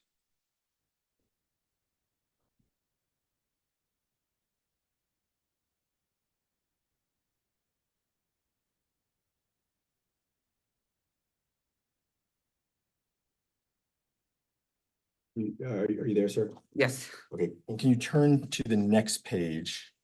And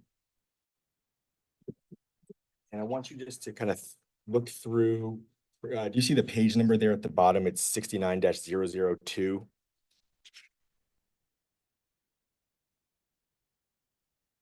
Could be there it might be in the top right of that. 69002, yes. Yeah, can you just look at the next 5 photos from 69002 through 6?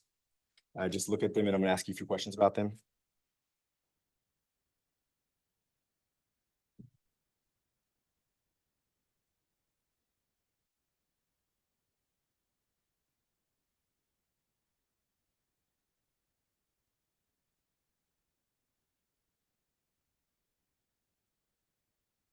Oh, man.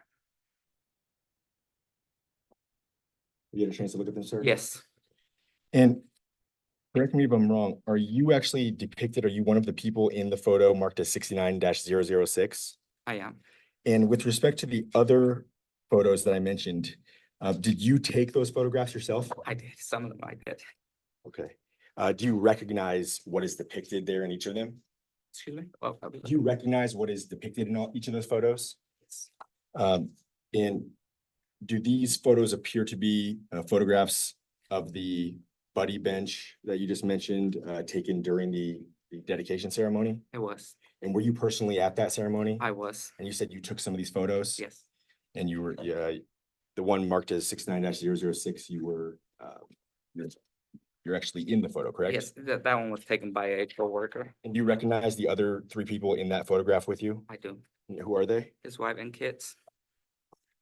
Your Honor, at this time, oh, you know what, let me ask you first about 69-001. Do you recognize what's depicted in that photograph? Yes. What is this? So we did this one for the ceremony. And I'm sorry, I didn't hear what you said. It was an 11 member, this was for the ceremony that we invited people. Was this the flyer that was circulated in regard to or announcing that dedication ceremony? Yes, Did you personally receive a copy of this back at the time? I did. And does that appear to be an accurate copy of the flyer for the dedication ceremony that's depicted in the other photos we looked at? Yes. Your Honor, this time I would move to admit photographs marked as 69001 through 6. Is there any objection? No. Joe, can you put up the? No objection, they'll be admitted. Oh, thank you, Judge. Can you put up 69001? So it should be on your screen there. You can look in the book if you want. And is this the flyer we were just referring to, sir? Yes. Yes. And it looks like the ceremony, let's break that. Do you recall when the dedication ceremony was held? Oh, there we go. I can't see. Okay. It looks like the ceremony took place 2 years plus after Eric Right. passed away. Is that right? That is correct. Okay. Do you have any idea why that is? It was during COVID, and for some reason, buddy benches that we order, if there was a big delay, so it actually extended our ceremony because we couldn't get it on time. Okay. You mentioned COVID. Are you saying the school was closed at It the was time? closed yes, it was Okay. closed for term. Okay. Or at least limited, probably. Yes. All right. And I was gonna ask you about the buddy bench, but maybe we can just look at the next photo. Joe, can you? Yeah, actually, stay here, Joe. Go one more, Joe, please. So we're looking at 69-004, and you said there was a plaque. Is this the plaque that is affixed above the buddy bench at Sandra Abston Elementary School? Yes, Um, that day, I put that plaque up. and go ahead to the next photo, please, Joe. And did you take this photo, sir? Yes, All right, and I believe you said this was Eric's wife and kids. yes. And why was it called a buddy bench? So we all, administration, myself, we know how Eric was. He was everybody's buddy. He was just friends to everybody, even to the kids. So that's why that name came, the buddy bench, because it described Eric. Actually, Joe, can you go back to 69-001?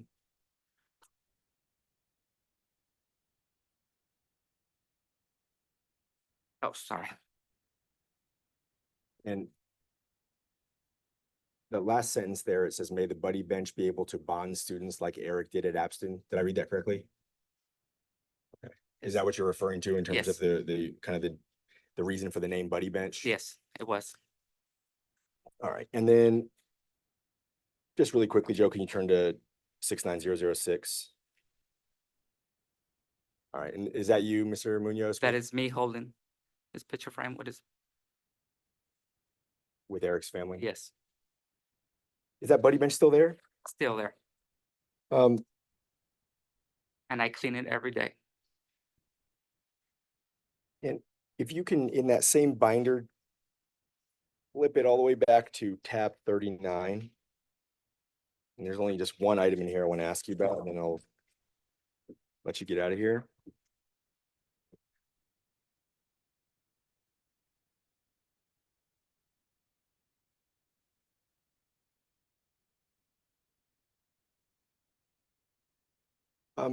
Mr. Munoz, did you do anything else or put up any other displays to honor Eric after he passed? Yeah, so he was missed by so many students, teachers, staff members. We all made this banner on his behalf, and we had it up on our school, on the backside of the school, where all the traffic passes, they see him. And the photo that's depicted there in exhibit 39-001, is that an accurate depiction of the banner as it was created and displayed? Yes, it was. All right. And did you personally take this photograph? I did not. Okay. But this is where it was displayed and this is how it looked? Yes, All right. Your Honor, at this time, I would move to admit 39-001 into evidence. Any, okay. Hearing no objection, 39-001 Correct. will be admitted. Thank you. Thank you, Judge. Joe, can you just pop that up there? real quick? Okay. And is this the banner that you're referring to, Mr. Munoz? yes. Oh, it's okay.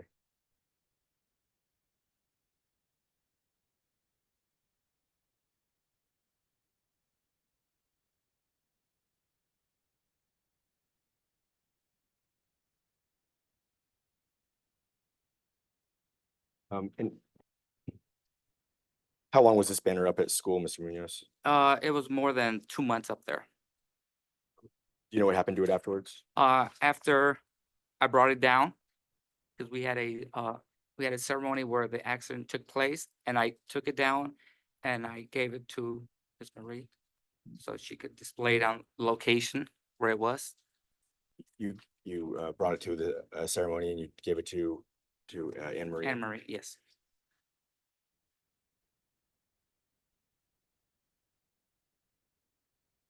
Mr. Munoz, I don't have any further questions for you. I appreciate you coming. Any questions for this witness? Oh, I'm sorry. You have to stay seated, sir, because they might have some No more questions questions. for you. No questions? Mr. Watson, any questions? Okay, any questions for this witness from any of the jurors? Okay. Seeing no questions from any of the jurors, now you can sit down. Thank you very much, sir. Appreciate your time.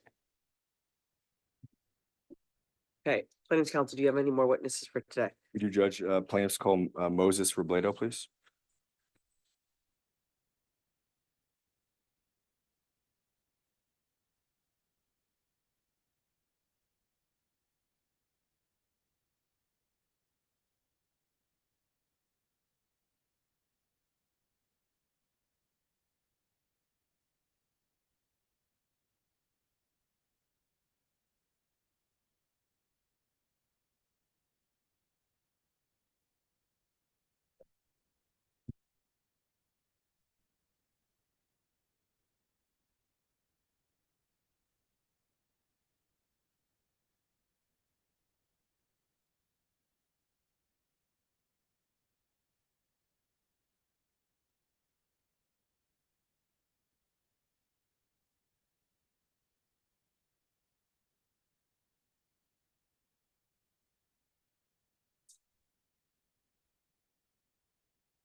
You do so.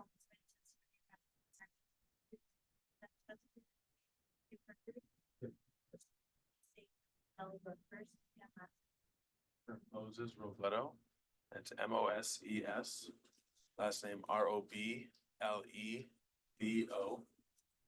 You need to be sure to put that microphone real close to you and the little red box should be correct. And I'm sorry, you can actually close that exhibit book and just set it up there with the other one to your left. Sorry. No, I apologize. We should have taken care of that beforehand. Thank you, sir. All right. Hi, Moses. Hello.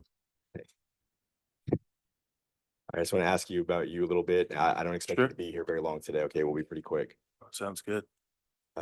You live in Las Vegas, is that right? Yes, sir. Born and raised? I was born and raised here. I moved to Colorado in 2007, and then we moved back literally months before the pandemic in 2019 to be closer to family. So we made that jump back over here to You said we in terms of moved to and moved back. Who's we? me, my wife, and my 3 kids. Okay. How old are your kids? Right now they're 19, 16 today, and 13. Okay. 2 boys, older boys, and then a little girl. Your middle child turned 16 today? Yeah, today. All right, well, Yeah. happy birthday to Yeah, her. Gavin. Yeah. You go to high school here in Vegas? Yeah, he goes, I think it's NECTA. I know I was asking about you, but Oh, me. Yeah, I went to Clark High School here. Oh. Yeah, I graduated from Clark High School here. what do you do for work? I'm an executive director for a low-income senior nonprofit. So we bring healthcare services, food services, rental assistant, any kind of thing we can kind of enrich their lives with. I'm responsible for bringing those in. And then we have a team of about 15 coordinators who complete activities every day for them. You said it's a nonprofit for Low-income seniors, yeah. Okay. So make sure I heard that. What is your relationship to Anne Marie Echevarria? She's my mom. And I understand from your brother's testimony yesterday, are you the oldest of the siblings? Yes. How old are you currently? Oh, man, I'm 39. Easy there. Yeah. Eric Echevarria Sr. was your stepdad, is that Yep. correct? And what I really want to focus on with you, and I'm sure we'll dabble elsewhere a little bit, but is your perspective of your mom's and Eric's relationship. Sure. Okay. Just because you were a little bit older as compared to your siblings when he came into the picture. How old were you when Eric came around and started dating, getting serious with your mom? I think it was about 19, 20. Were you living at home at the time? I was living between my mom and my dad's, but I was up with my mom a lot. You were around your mom and Eric a lot? Is that Oh, right? yeah. Yeah. All right. And when I say Eric, I'm referring to senior. If I'm Yeah, gonna for ask sure. about junior, I'll try to make that clear. Okay. Yep, absolutely. Can you describe any changes that you observed in your mom in terms of how she was and how things were with her before she met Eric compared to how she was after Eric came into her life? Yeah. So I mean, for a long time, we kind of struggled. You know, she was a single mom. taking care of four of us. My dad really wasn't around too much. And so, she's had it pretty rough, you know. And when I started hearing her talk about Eric and you know, who he was, it was like she got like kind of new light to her, new life to her. Um, I feel like it was like she almost fell in love with him instantly. I remember her going with her to do a daycare van run, and her seeing him at the school and telling me about him, and she was like, "Oh my, I love him. He's, you know, handsome, whatever." And then once they actually got together, like she was really happy. Like I hadn't seen her that happy in a long time. Um, very long time with that. And he was just you know, he was just different than what she was used to, I think. And which was a good thing. You know, it was more supportive and, you know, on a level playing ground with her. And I think, you know, that was different than, you know, maybe what she got with my dad too. He was just he came in and took a dad role right away. And that was something I really admired about him because you know, you guys met Jay yesterday, you know, he got to have like that normal childhood that we didn't really get to have. And so yeah, I just remember her having this new light to her, this new life to her. Like it was a restart for her, which I could feel it, you know, and I've been with her forever. And so to see that change was great.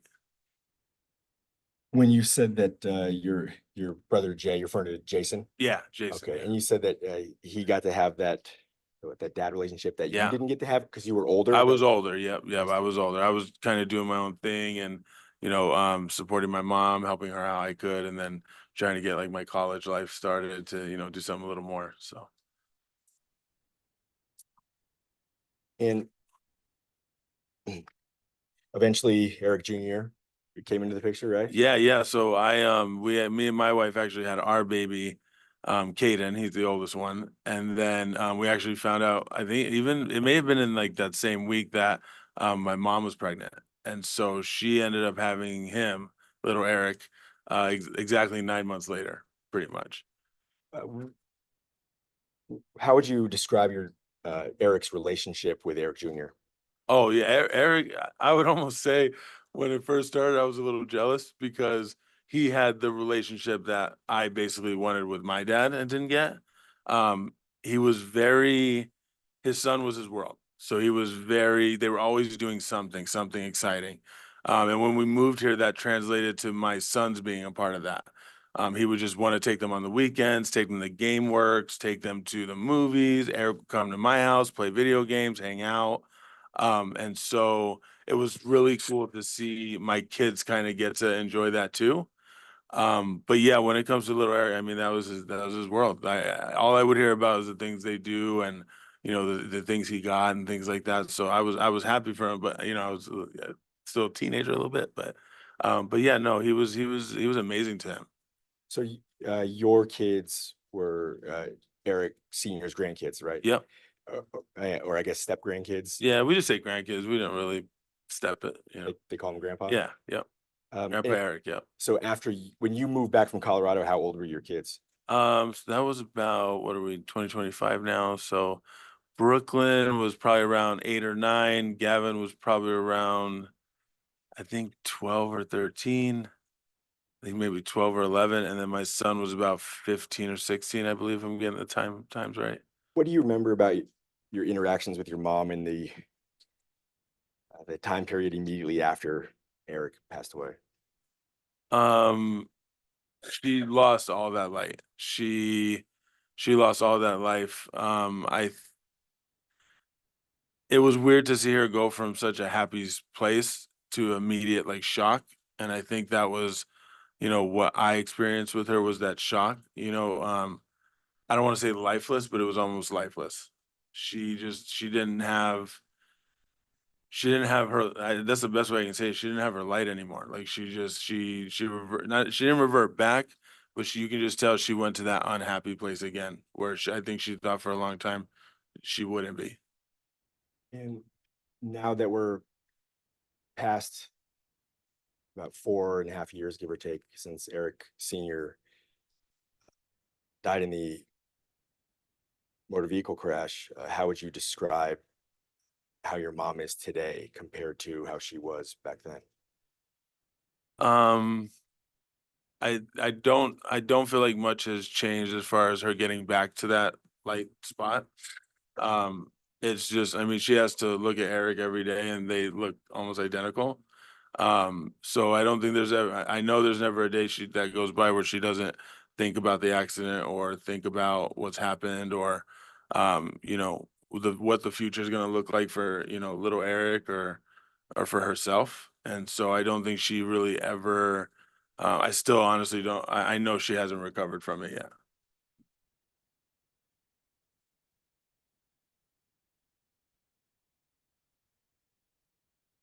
Moses, thank you for coming in and testifying. I don't have any more questions. No questions. No question, John. Thank you. Do any of the jurors have any questions for this witness? Okay, seeing no one writing, I'm gonna assume no questions. Raise your hand if you have any questions. Okay, seeing no hands raised, thank you. Okay, thank you very much, sir. You can go ahead and sit down. Plaintiff have any more witnesses for today? No, you aren't. Okay, so at this time, ladies and gentlemen, I'm gonna release you for the evening. I'm gonna ask that you come back at 1 p.m. tomorrow. I'm gonna give you the instruction and then release you. We are doing our best to shorten the days where we can. And council have reduced witnesses and everything as we moved along here. But I also have to make time during the days for other matters because I've got a bunch of other matters that I also preside over. So that's why some of the start times are a little bit odd because I am probably holding hearings for some of the other matters. With that being said, I'm gonna read you the instruction, release you for the day, and like I said, we want you to come back at 1 p.m. tomorrow. Please have lunch before you come. We will not take a lunch break, but I will give you a 20-minute afternoon break.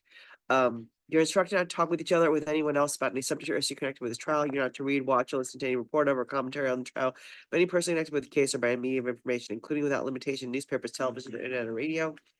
You're not to conduct any research on your own related to this case, such as consulting dictionaries, using the internet or using reference materials. You're not to conduct any investigation, test any theory of the case, recreate an aspect of the case, or in any other way investigate or learn about this case on your own. You're not to talk with others, text others, tweet others, Google issues, or conduct any other kind of book or computer research with regard to any issue, party, witness, attorney, or anyone else involved in this case. You're not to form or express any opinion on any subject connected with this case until the case is finally submitted to you. Okay, with that being said, you are released for the evening. We'll see you at 1 o'clock tomorrow. Okay, so everybody can be seated. We're outside the presence. Unless there is an agreement otherwise, here is my anticipated plan going forward. Tomorrow, 1 p.m. start.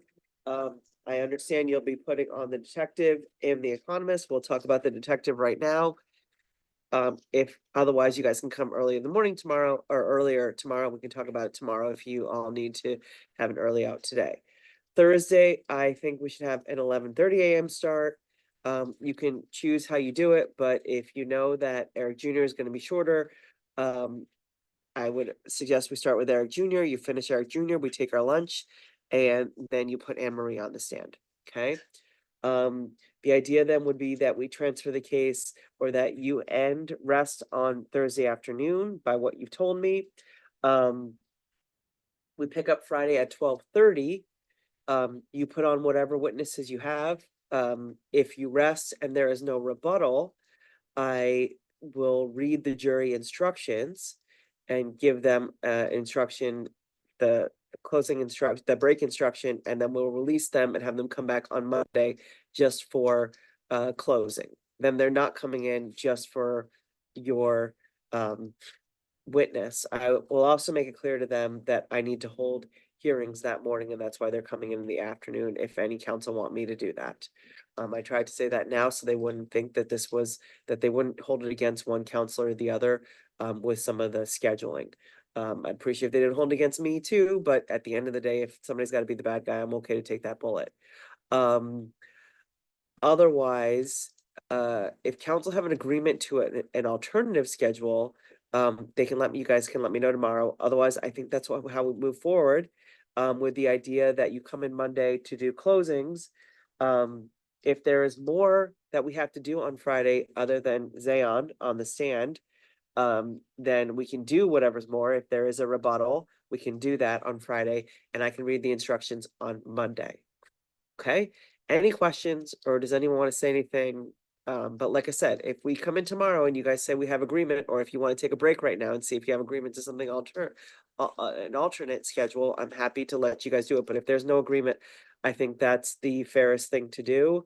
And I think that's the best plan, not just because I think it's fair to council, but because it also allows me to put hearings on in the mornings of Thursday and Friday. Monday, we have a completely open day, so we could have a later start, even if some people wanted, or we could have an early start. We can figure that out tomorrow or Friday. Go ahead. Is good with the schedule, Your Honor has presented. The question becomes, when would you like us to be prepared to go over jury instructions and have any final jury instructions ready that we may need based on additional things that have happened during the trial? Sure. Do you guys want to say anything before I respond to some of that? Oh, we're fine with the schedule as proposed, Your Honor. Okay. We could go over jury instructions tomorrow. I cleared my calendar tomorrow, so we can do that tomorrow in the morning if you want to meet in here at like 10. And go through the instructions, do everything we can at this stage, with the understanding that we're probably gonna need another short meeting sometime prior to them being read. As an alternate time, we could do it Friday. My calendar will be done by 11:45 probably. We could meet at noon on Friday and ask them to come in at 1 instead of 12. So those are the options for next week. I mean, sorry, those are the options if you want to do that this week, because I'm assuming you want to do it before we break for the weekend. Yes, Your Honor. Yeah. So those are probably the two options. We might be able to squeeze in some time on Thursday, but if we do the 11:30 start, we won't be able to. I'm good with whatever's best for the court. I'm okay with meeting at 10 o'clock tomorrow, doing what we can do tomorrow, with the idea that we'll probably have a short meeting again on Friday morning. Yeah, like I'll have you guys come like an hour earlier than the jury on Friday morning, or Friday. Not even Friday morning. I'll probably have you guys come at 11:30 and have the jury come at 12:30, or have you guys come at 12 and have the jury come at 1. Now, if we're not gonna be done with witnesses, I think, by then, so it might even make sense to have the last witness, give them their afternoon break, but that's only gonna be a 20-minute. So it just depends on how much we can get done, I guess, tomorrow. Understood. And that's defense's preference, is that we start tomorrow and finish up on Friday as necessary with the jury instructions. Is that both of you or just yours? Yes, that's also mine. Okay, so what do you guys think about starting tomorrow at 10 o'clock, going through what we can? Makes sense, Your Honor. Okay, in addition to what I already have, are there more instructions at this time? There may be, Oh, you don't have them yet? no, I don't have them Okay. yet because the testimony from Mr. Collins today and whether or not defense agrees or is gonna fight us on the directed verdict on family purpose doctrine in Nevada and how the court rules on that. Because that may eliminate the negligent entrustment, if that makes sense. Because I don't think we need negligent entrustment if there's a directed verdict granted on family purpose doctrine. Okay. Are you guys gonna have, well, it's not even 4 o'clock yet, so I'm happy to leave the courtroom, let you guys talk in here off the record and figure out what you wanna do. If there's any agreement there. And then maybe you guys do a supplement, very brief supplement to me, just letting me know if any of those instructions do not need to be reviewed, or if there's something new. If you can get it filed by 9 o'clock tomorrow, I can probably have it read for a 10 o'clock, but that's kind of pushing it. So, but like I said, I mean, that's probably the latest that I can do. Everybody can make that happen, I could do that, yeah. tentatively at least? Yes, Your Honor. Okay. Anything else on this topic before we talk about the detective? Don't believe so, Your Honor. No, Your Okay. Honor. No, you're. Issues with the detective? Yes, Your Honor. I talked to counsel this morning or this afternoon, I suppose I should say, just as to Sure. what Detective Figueroa was meant to present. He was one of the investigating detectives at the scene. Okay. His report shows he interviewed Robin Lee, who we've already heard from, prepared the accident report, pulled the EDR data, walked the scene, did a scene analysis. We've already heard testimony as to each and every one of those things. All the EDR data is in through the other witness? So, Mr. Terry discussed the EDR data and gave his opinions on it. Detective Ferrero would not be suitable to give his opinions on the EDR data, and it would be cumulative even if he were, because we already heard it from Mr. Terry. I'm not asking about his opinions. Yes. I'm asking if it needs to come in through him or if it's all in, because all we had was that one page. Is that all the EDR data? That was Mr. Terry's summary of the EDR data that was applicable to this case. The EDR data obviously is a huge chunk of documents that it's just numbers. Okay, is that coming in through anybody? No, I mean, Mr. Terry could have introduced, they could have gotten it in through Mr. Terry had they wanted to, but I don't Okay. think they need to get it in. I think the chart is what they needed. Well, if this guy's the one who obtained it, then he might, maybe though he can't interpret it, he might be the witness to bring it in. And stipulate to the EDR data itself contained within that, within the police report. I don't have a problem with that if they want to get the EDR data. Sure. That's fine. I don't have a problem with EDR data coming in. We're not objecting to what the EDR data says or shows. We're not objecting to the speed. We're not objecting to, with the photos taken at the scene have already been pre-admitted. So there's just nothing left for Detective Figueroa that would add to this case that has not either already been testified or is in evidence already. Okay, so what is your response to that? So Judge, he was the lead detective for the fatal detail. He did pull the EDR data. A few points, Your Honor. First of all, Was he one of the people in the videos that we've seen? I do not think that any of the body cam was from him. I could be wrong about that, but I wouldn't intend to present anything to him like that on direct examination, at least. Okay. I don't think so, Your Honor. Okay. Now, there's, to the extent that he overlaps with anything that Sam Terry said, that doesn't preclude us from presenting his testimony when Sam Terry was impeached by the fact that he's been hired by a Ladah law firm, an X percentage over the years, he's been paid a certain amount of dollars, and our ability to present certain evidence through Detective Figueroa brings some neutrality to Mr. Terry's opinions or some objectivity. But that aside, he can interpret the EDR data. It's not in evidence. There's been some questions to Mr. Terry about how, it's only 5 seconds of data that you interpreted. Detective Figueroa can testify about that being the norm. Also, Detective Figueroa talks about in his report that the crash data is consistent with Mr. Echevarria anticipating a collision, and he had attempted to accelerate the vehicle out of the path of the approaching Dodge. And that's a data-based, a fact-based a statement that he makes. That is not something that Mr. Terry testified to. He does a time distance analysis. There was some criticism of Mr. Terry's time. If you recall, Your Honor, there's the points of the Time distance median. analysis in here somewhere?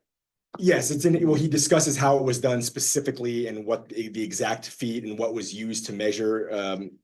And it's in exhibit. Is it in the criminal file? It is, Judge. I think it's 35, but I'm working off an older version, so I don't have the trial So if dates it's up. in the criminal file, do you have any idea where in the criminal file? Yeah, Judge, I can tell you in just a moment here.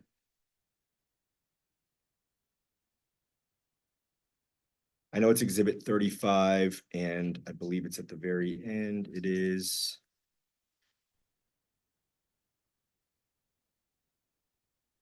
So the time distance analysis.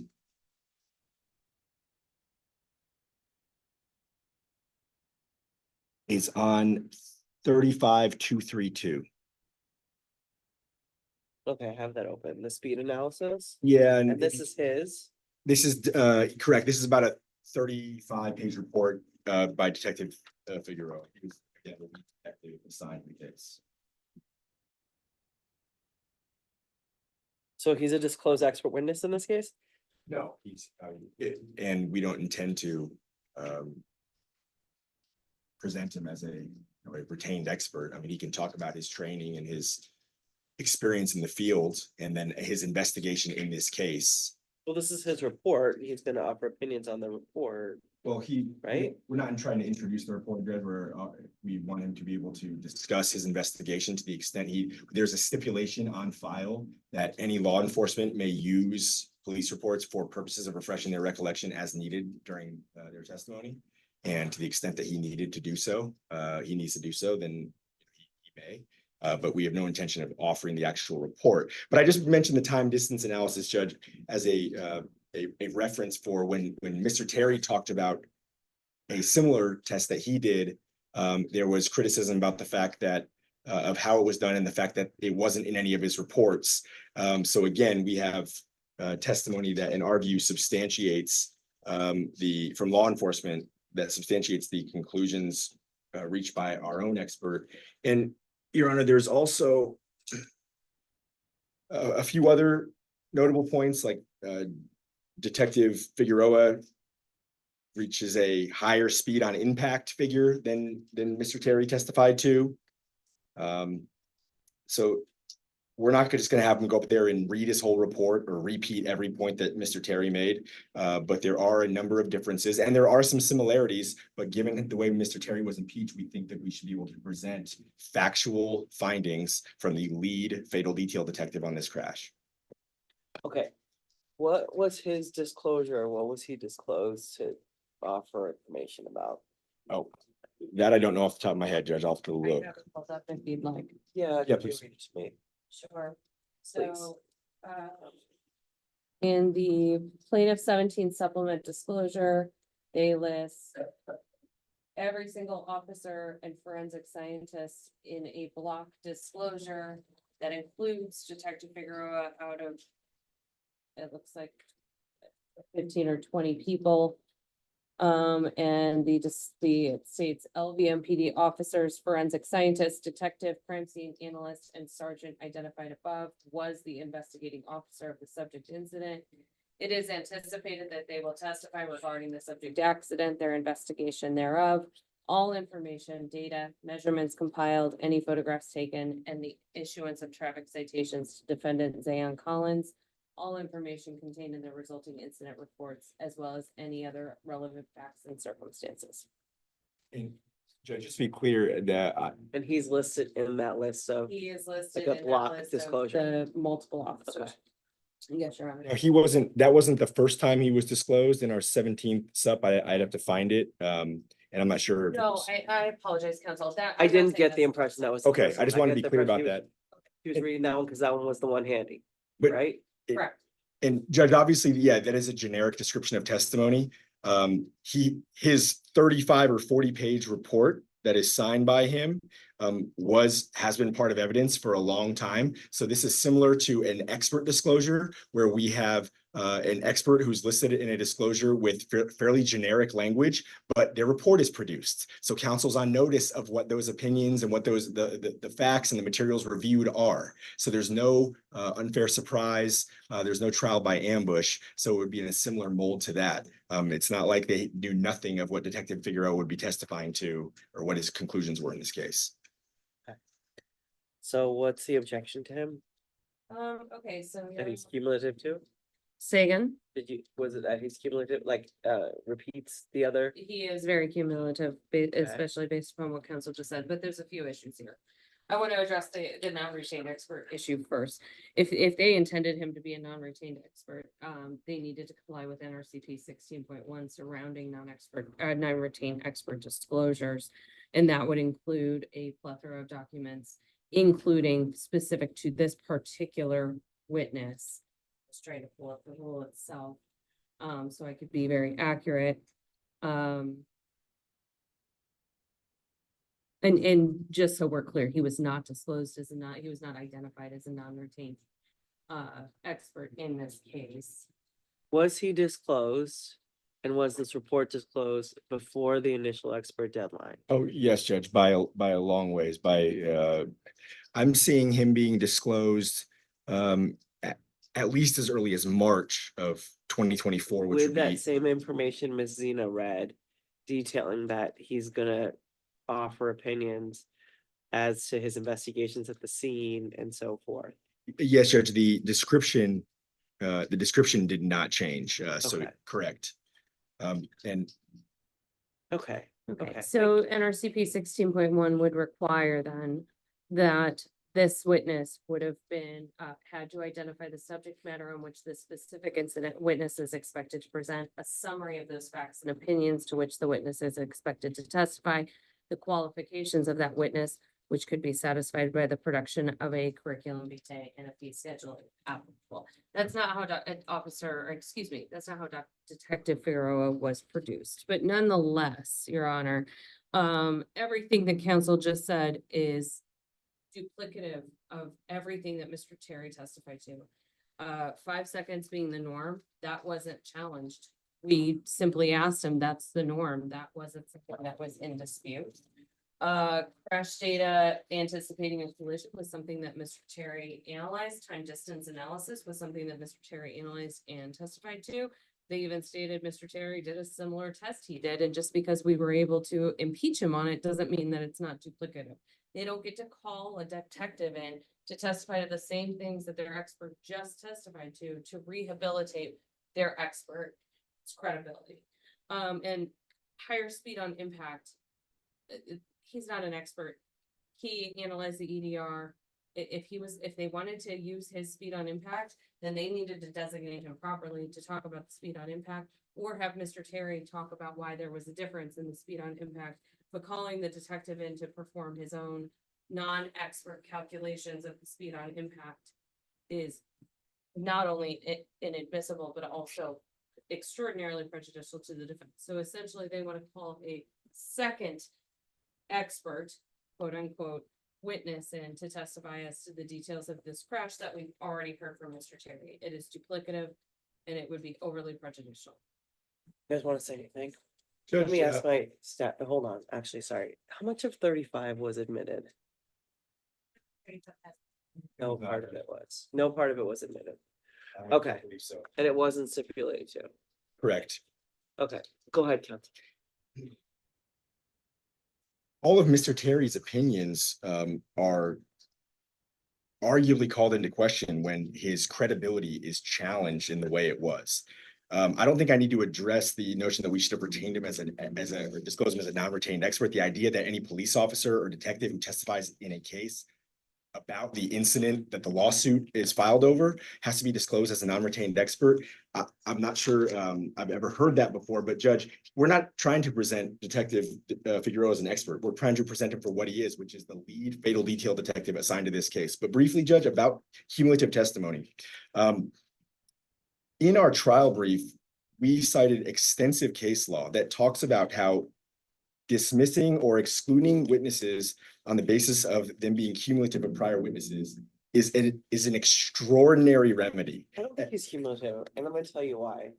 Because this is the only person that we would have heard from other than the parties and Miss Lee that were at the scene, right? That's correct, Judge. Okay. And I thought there was some questions to Mr. Terry about whether he came to the scene, or there were some comments about whether he was at the scene. Mr. Terry did a scene investigation 2 weeks after the accident. Okay, so he went to the scene, he just wasn't there at the scene of the accident, right? Correct. And I thought one of the other experts, maybe it was the medical expert, that was asked to confirm that he didn't go to the scene. Did anybody ask him that? There was a question, Medical Judge, about the response time, I believe, by certain paramedics or the fire department. Frankly, I'd have to look through Detective Figueroa's report to see if that's something he could comment on. If so, that would be another basis to permit him to testify, but I'm not sure we need that. Okay, go ahead, counsel, you want to say anything else? No, I don't, Judge. I just, the case law is abundantly clear that overlap is not a basis, mere overlap alone is not a basis to exclude based on accumulation. And if you look at the extensive case law we cited, I mean, we're talking about instances where there were 11 witnesses, 13 witnesses testifying to the same thing, but their testimony was permitted because despite there being overlap, they offered different perspectives on the material issues. Here, we're talking about a second witness who is probably, I don't know, 45 minutes on direct examination. It's not like we intend to have him up there all day. So I'll submit it on that, Judge. Thank you. Let's say that's, you're the moving party. And Your Honor, if the intent is to call Detective Figueroa because he investigated the scene of the accident, and I fail to understand what else they're going to get from Detective Figueroa besides attempting to rehabilitate their own expert witness and ask expert opinions of this lay witness that was not properly disclosed.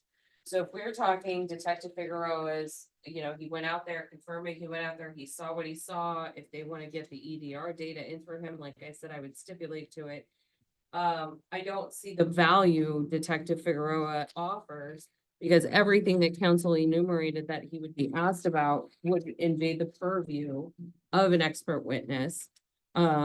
And would not be permissible for Detective Figueroa to opine to anyway, even if he was properly disclosed, which he wasn't for that purpose.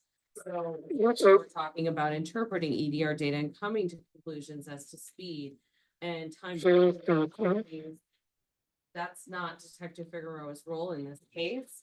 And Mr. Terry already testified to that. So if they're intending, if they're intending to contradict Mr. Terry or rehabilitate what they believe what Mr. Terry was impeached upon, that is not a proper purpose for this witness. That is just, okay, well, our expert didn't do the job we thought he would do. Let's get somebody else in here to rehab him on the same information that we feel like he was impeached upon. That's not a valid reason to call a witness. And with that, I'll turn it over to Mr. Watson if he has anything else to add. I don't have anything to add other than I do think it's a real issue that this individual was not disclosed as a non-retained expert. I know we've covered that, but I think that's grounds for the exclusion on that point alone as it relates to any of the scientific analysis. Okay, let's talk about that for a second. What's the proper step to take if you want to exclude somebody for improper disclosure? I'm sorry, say again, Your Honor. What's the proper step to take if you want to exclude somebody for improper disclosure? Bring a motion for the court. Yeah, when are you supposed to bring it? Well, we didn't know what the purpose of calling this witness would have been. How did you not know? She read it. She read it. Like, can you read it again? Read his disclosure.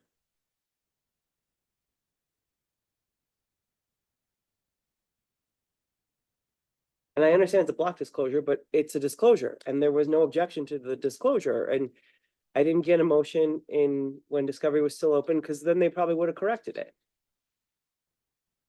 Okay, so Go ahead, read the disclosure. Sorry, read It the. is anticipated that they will testify regarding the subject accident, their investigation thereof, all information, data, measurements compiled, any photographs taken, the issuance of traffic citations to defendant Zaon Collins, all information contained in their resulting incident reports, as well as any and other relevant facts and circumstances.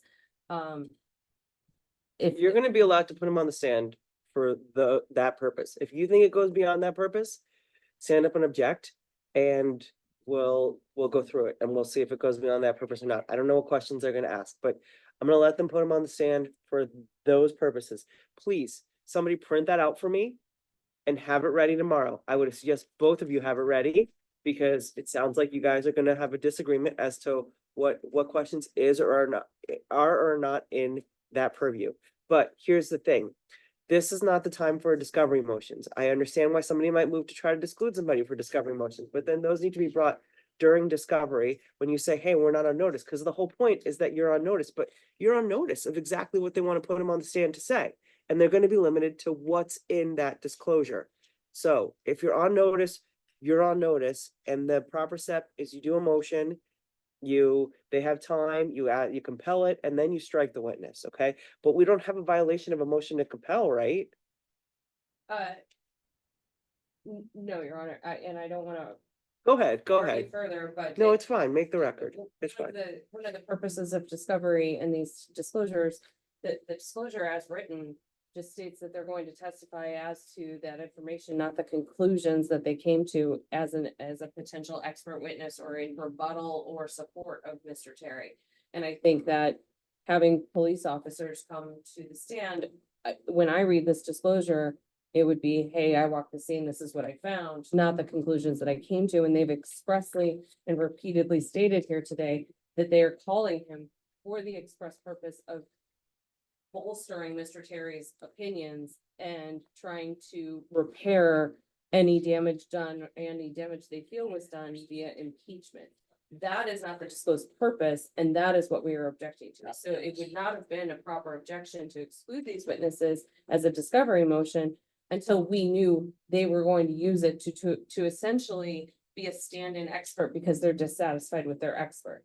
Then Okay, it becomes an improper disclosure, and now we're making the objection, it's an improper disclosure. but I'm not allowing them to testify as to that part. I'm allowing them to testify as to their disclosure. Okay. That's what I'm allowing the testimony to be. As Now, the- it seems like there's gonna be difference of agreement what that disclosure entails. That's why I said, print it out and we'll have it out then. But at the same time, and this collision investigation supplement is signed by Detective David Figueroa and has the event number on the top right. I'm assuming that event number coincides with the police report, does it not? So I'm assuming that's part of what's referenced in that disclosure. Correct, Your Honor. Okay, but here's the thing, like, and I understand both people's arguments, but I'm not gonna hear a discovery motion now for failure to properly disclose as an expert, when I'm just gonna limit them to what their actual disclosure was, when there was no discovery motion on that disclosure. Okay, and I don't think now is the proper time for a discovery motion. I'm not trying to rake you over the coals, counsel, or anything like that, but at the same time, like, this is the time where the case is what it is as we have it.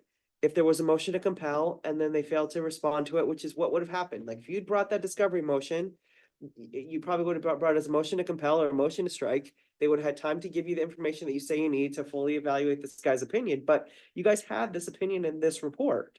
And you have that. Now, the question is gonna be, what is the limitation of that? And I'm not holding that right now, but like I said, please bring a printed copy for me tomorrow. When there's an objection, I will look at exactly what the disclosure was. If I feel like they're excluding the scope of that disclosure, the question and the answer to that question will be sustained. If I feel like it's within that disclosure, I'm very likely to overrule the objection unless there's some other grounds for it that justifies an objection. Everybody understand the ruling? Yes, Your Honor.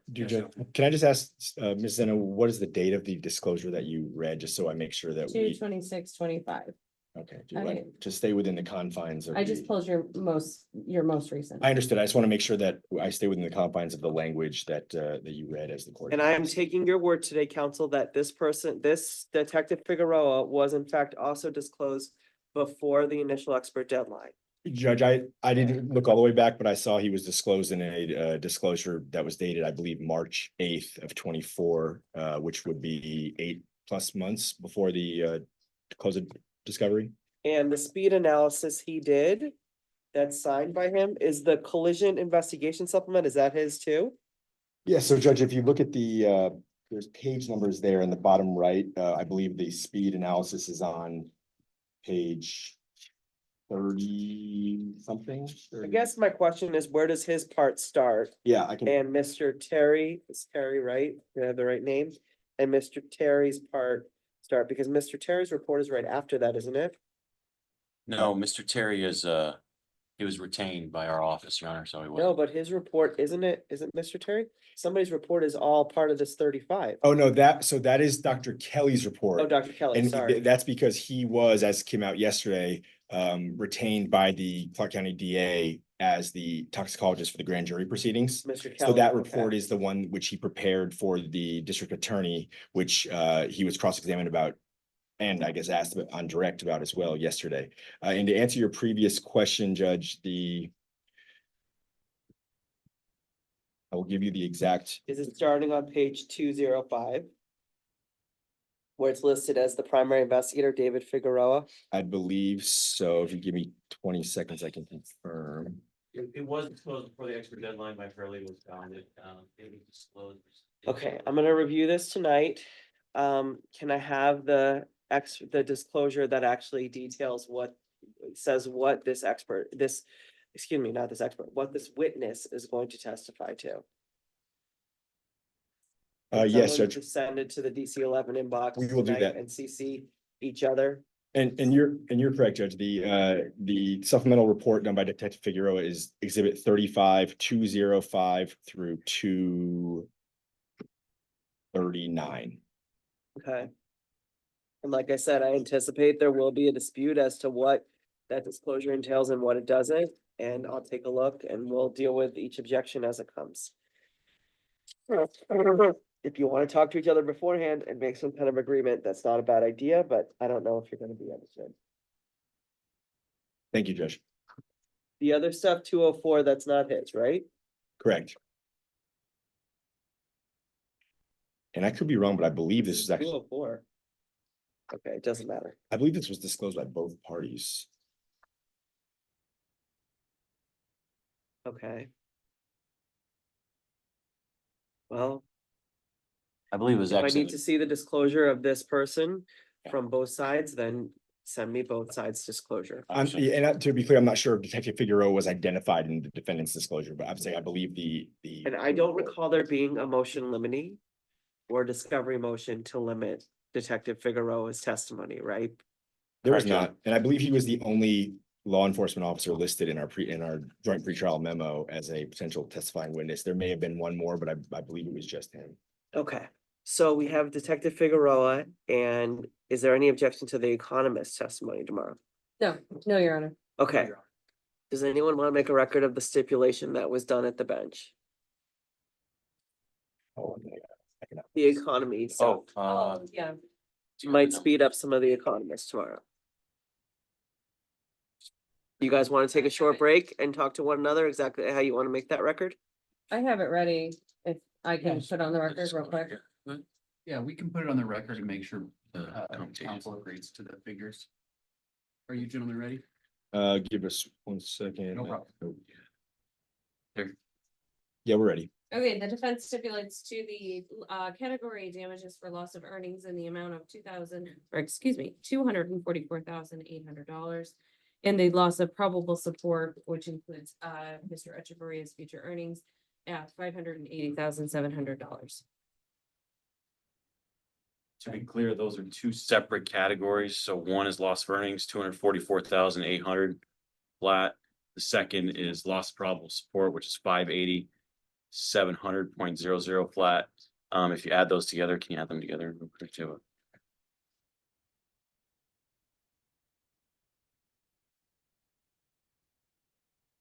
Make sure that's clear on the record that it's two separate categories.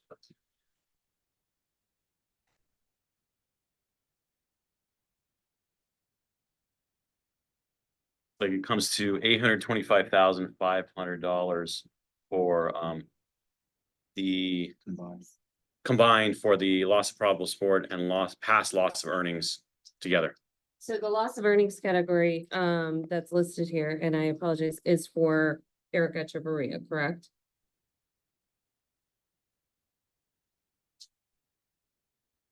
I would need to look through the report to make sure you're not, counsel, I thought you were stipulating to it. Oh, I apologize. Maybe we do have an error. Well, it wouldn't have mattered for this witness anyway. The loss of earning category, I just assumed was for Eric Echevarria. The loss of probable support, and let me just make this record clear. Loss of probable support of $580,700 is for Eric Echevarria's future earnings per Eugenia Larmore's report. We do not have a dispute as to that. It looks like, and perhaps I was mistaken, the loss of earnings category of damages in the computation of damages for $244,800 is actually for a different claimant. That's for Anne Marie Echevarria. And that is not my and I apologize. I believed that was for Eric, but that was not a loss of past earnings like we discussed at the bench. That was actually a different category of damages for a different claimant. Is that your understanding as well? I don't know, counsel. I haven't looked through the report, but it sounds like you're withdrawing the stipulation. Well, as to that amount, because that's not what I thought it was. When we were talking at the bench, I believed that the loss of earning categories, as we enunciated, was for past support or past income for Eric. And then the loss of probable support was his future. And so that was where the confusion was. So just so we are very clear, This witness would have pertained to Eric Echevarria's capacity for earning anyway. And his loss of probable support is stipulated to in the amount of $580,700. And I apologize for the confusion in reading plaintiff's computation of damages. Go ahead. I have to look through the report. I haven't looked through it to make sure. Okay, Um, why don't we make a record in the morning, okay? That sounds great. Why don't we make a record in the morning and maybe you guys communicate with one another between now and then to confirm what everything is, rather than continue to put numbers, and I don't wanna say confused, but I don't wanna, I guess, muddle things any more than we have to right now. Understood, Your Honor, Okay. and I apologize for that error. That was mine. Do you wanna just say verbally, not the number, but what you believe you stipulated to? Loss, Eric Echevarria's loss of so his contribution earnings wise to the household. We are stipulating to that calculation. Past and future? Past and future, whatever that number is, whatever Eric Echevarria's economic contribution to the household from his job is, we are fine with that number. So the loss of probable support number, Yes, which is 580,700.00. correct, yes, correct, counsel. Past and future, okay. Okay. Okay. I'm So- not sure that that's past and future. I just have to look at the report, but for now, I think. it's Go not- look it up. Yes, He's, yeah. as I understand your stipulation, you're stipulating to economic loss from his income, from his job, both past and future, the numbers that plaintiff's expert gave. Correct. Okay. So, since we are coming here at 10 o'clock tomorrow, I just want to confirm the jury instructions and the verdict forms that were filed on May 12th, is that the most recent version I need to review in preparation for tomorrow? Or Yes. is there something else? That's the most recent, but there's two things now because of the issue with the potential waiver of the affirmative defense that wasn't listed in the answer or pretrial memo. So one of the questions may need to be revised, Your Honor, as discussed. I'm assuming you recall that discussion. Because if they come to a percentage more than 50% for the plaintiff, we would need to make So sure. you guys will bring new verdict forms tomorrow? Yes, Your Honor. Yes, and Okay. if you're available, I'll give counsel a call tonight to kind of discuss what we do have and what we need to fix. And is it counsel's position that you've made your record? So you will, whoever wants to make it afterwards, once the verdict is read, you will renew if there's an issue as to the percentage, including the percentages on the verdict form. Yes, Your Honor. Yes, Your Honor. Our position is we have not waived that issue. We did not consent to trial by comparative negligence that was not listed in any of the disclosures. Sorry, any of the answers. But you're not gonna brief it before, right? We're fine not briefing it before, Your Honor. As long as Your Honor is not taking the position that we've consented to trying. No, but here's what I do want you to do. Sometime pretty shortly after the verdict is read, if you want to renew that, you need to renew it. And then we'll set a briefing schedule, or I'll ask you guys to stipulate to a briefing schedule. And by that, I'm pointing at everybody here, all the council, to stipulate to a briefing schedule within a certain time period for me. Understood. Just verbally redo it, Judge? Verbally renew it. Like someone needs to stand up and you can say, and I don't know whose side it's gonna be, whatever, I renew our. I don't imagine you guys are gonna step up and do it, but. You never know. But I renew the objection made to including percentages on the verdict forms, and I just want to make a record of it right now. Now, if we still have the jury in here, we won't go into big detail, just in case any of you guys want to talk to the jury and don't want to taint them before you talk to them. But you'll make your record. I'll then tell you, okay, counsel are instructed to brief that, and I'll set a status check for a certain date to either get your briefing or to call you in here and create a briefing schedule for that. Understood. And the last thing, Your Honor, is obviously the verdict form may change also with respect to Marvin Collins, depending on. Yes, if it's just verdict forms, that's an easy fix. Okay. We can do that Friday morning if we need to, or even Friday, if we take we can do that in a 20-minute break. And that may change one jury instruction as well, or a couple, because of the negligent trust fund versus whether we need to instruct the jury on the family purchase doctrine in Nevada. Okay, and worst comes to worst, we wait to read the instructions to the jury until Monday. And we spend Friday afternoon hashing them out because we're not completely done yet, okay? And so we'll figure that out. What about, there was gonna be an additional jury instruction now, the one you proposed that's now agreed to, right? So has that been filed? Council was going to take a look at that tonight. Okay, and so bring it propose tomorrow, whatever version that you're willing to agree to. I have it somewhere, but I've written all over my copy of it because I took notes on it on other things. In order to not use paper that I didn't have to use. Okay, anything else we need to handle today? And I will see you guys at 10 o'clock tomorrow. I will review the items filed on May 12th for today. If there are additional jury instructions, do you want us to file them tonight or like tomorrow morning? I would appreciate you filing them because then I can see them and I will check. I will check as late as 9:15 to make sure I've read everything, Understood. okay? But file them anytime you want, so I see them. Thank you. Judge, just so you know, the only difference in the May 12th submission was in the plaintiff's portion of proposed instructions, we've removed the comparative instruction and we changed the language in one of the instructions where it details both parties, well, our cause of action and their affirmative defense. So there's basically 1.5 that are, one that's removed and one that's modified. We did not change any of the stipulated instructions, obviously. And the change to our verdict form is also to reflect our view, which is a waiver of the comparative. So the comparative would have to be put back in. So Right. May 12th doesn't have the comparative instruction, which now we'll need based on what we're doing. I just didn't want your honor to be looking to see what was new that was submitted in that submission as compared to before. It's only the comparative of that instruction. Is that the only change? It is, Judge. So should I just print the old ones? That's what makes sense to me. In our verdict form, there were some typos that I neurotically cleaned up Okay. that I would like to. So ignore the typos because that's been fixed. Oh, really? Okay. No, I'm asking you. Oh, no, Like, do I ignore the typos? Because I do normally discuss with counsel if there's typos, because I don't like to read something. I don't like to read instructions with typos on them because the jury thinks that's me. so there were typos in the version that I modified, which removed the comparative issues. That's in the verdict form only. So we can clean up the previous version of the verdict form to remove those typos. So I think your honor is just safe to go back and review the previous submission for both for now. Okay, And ignore our typos in the verdict. so I'll use the April 25th filings. That's what makes sense. Yes. Okay, and if you have more, yes, it'd be great to file them ahead of time. If you aren't able to file them, then just physically bring them, but bring copies for everybody.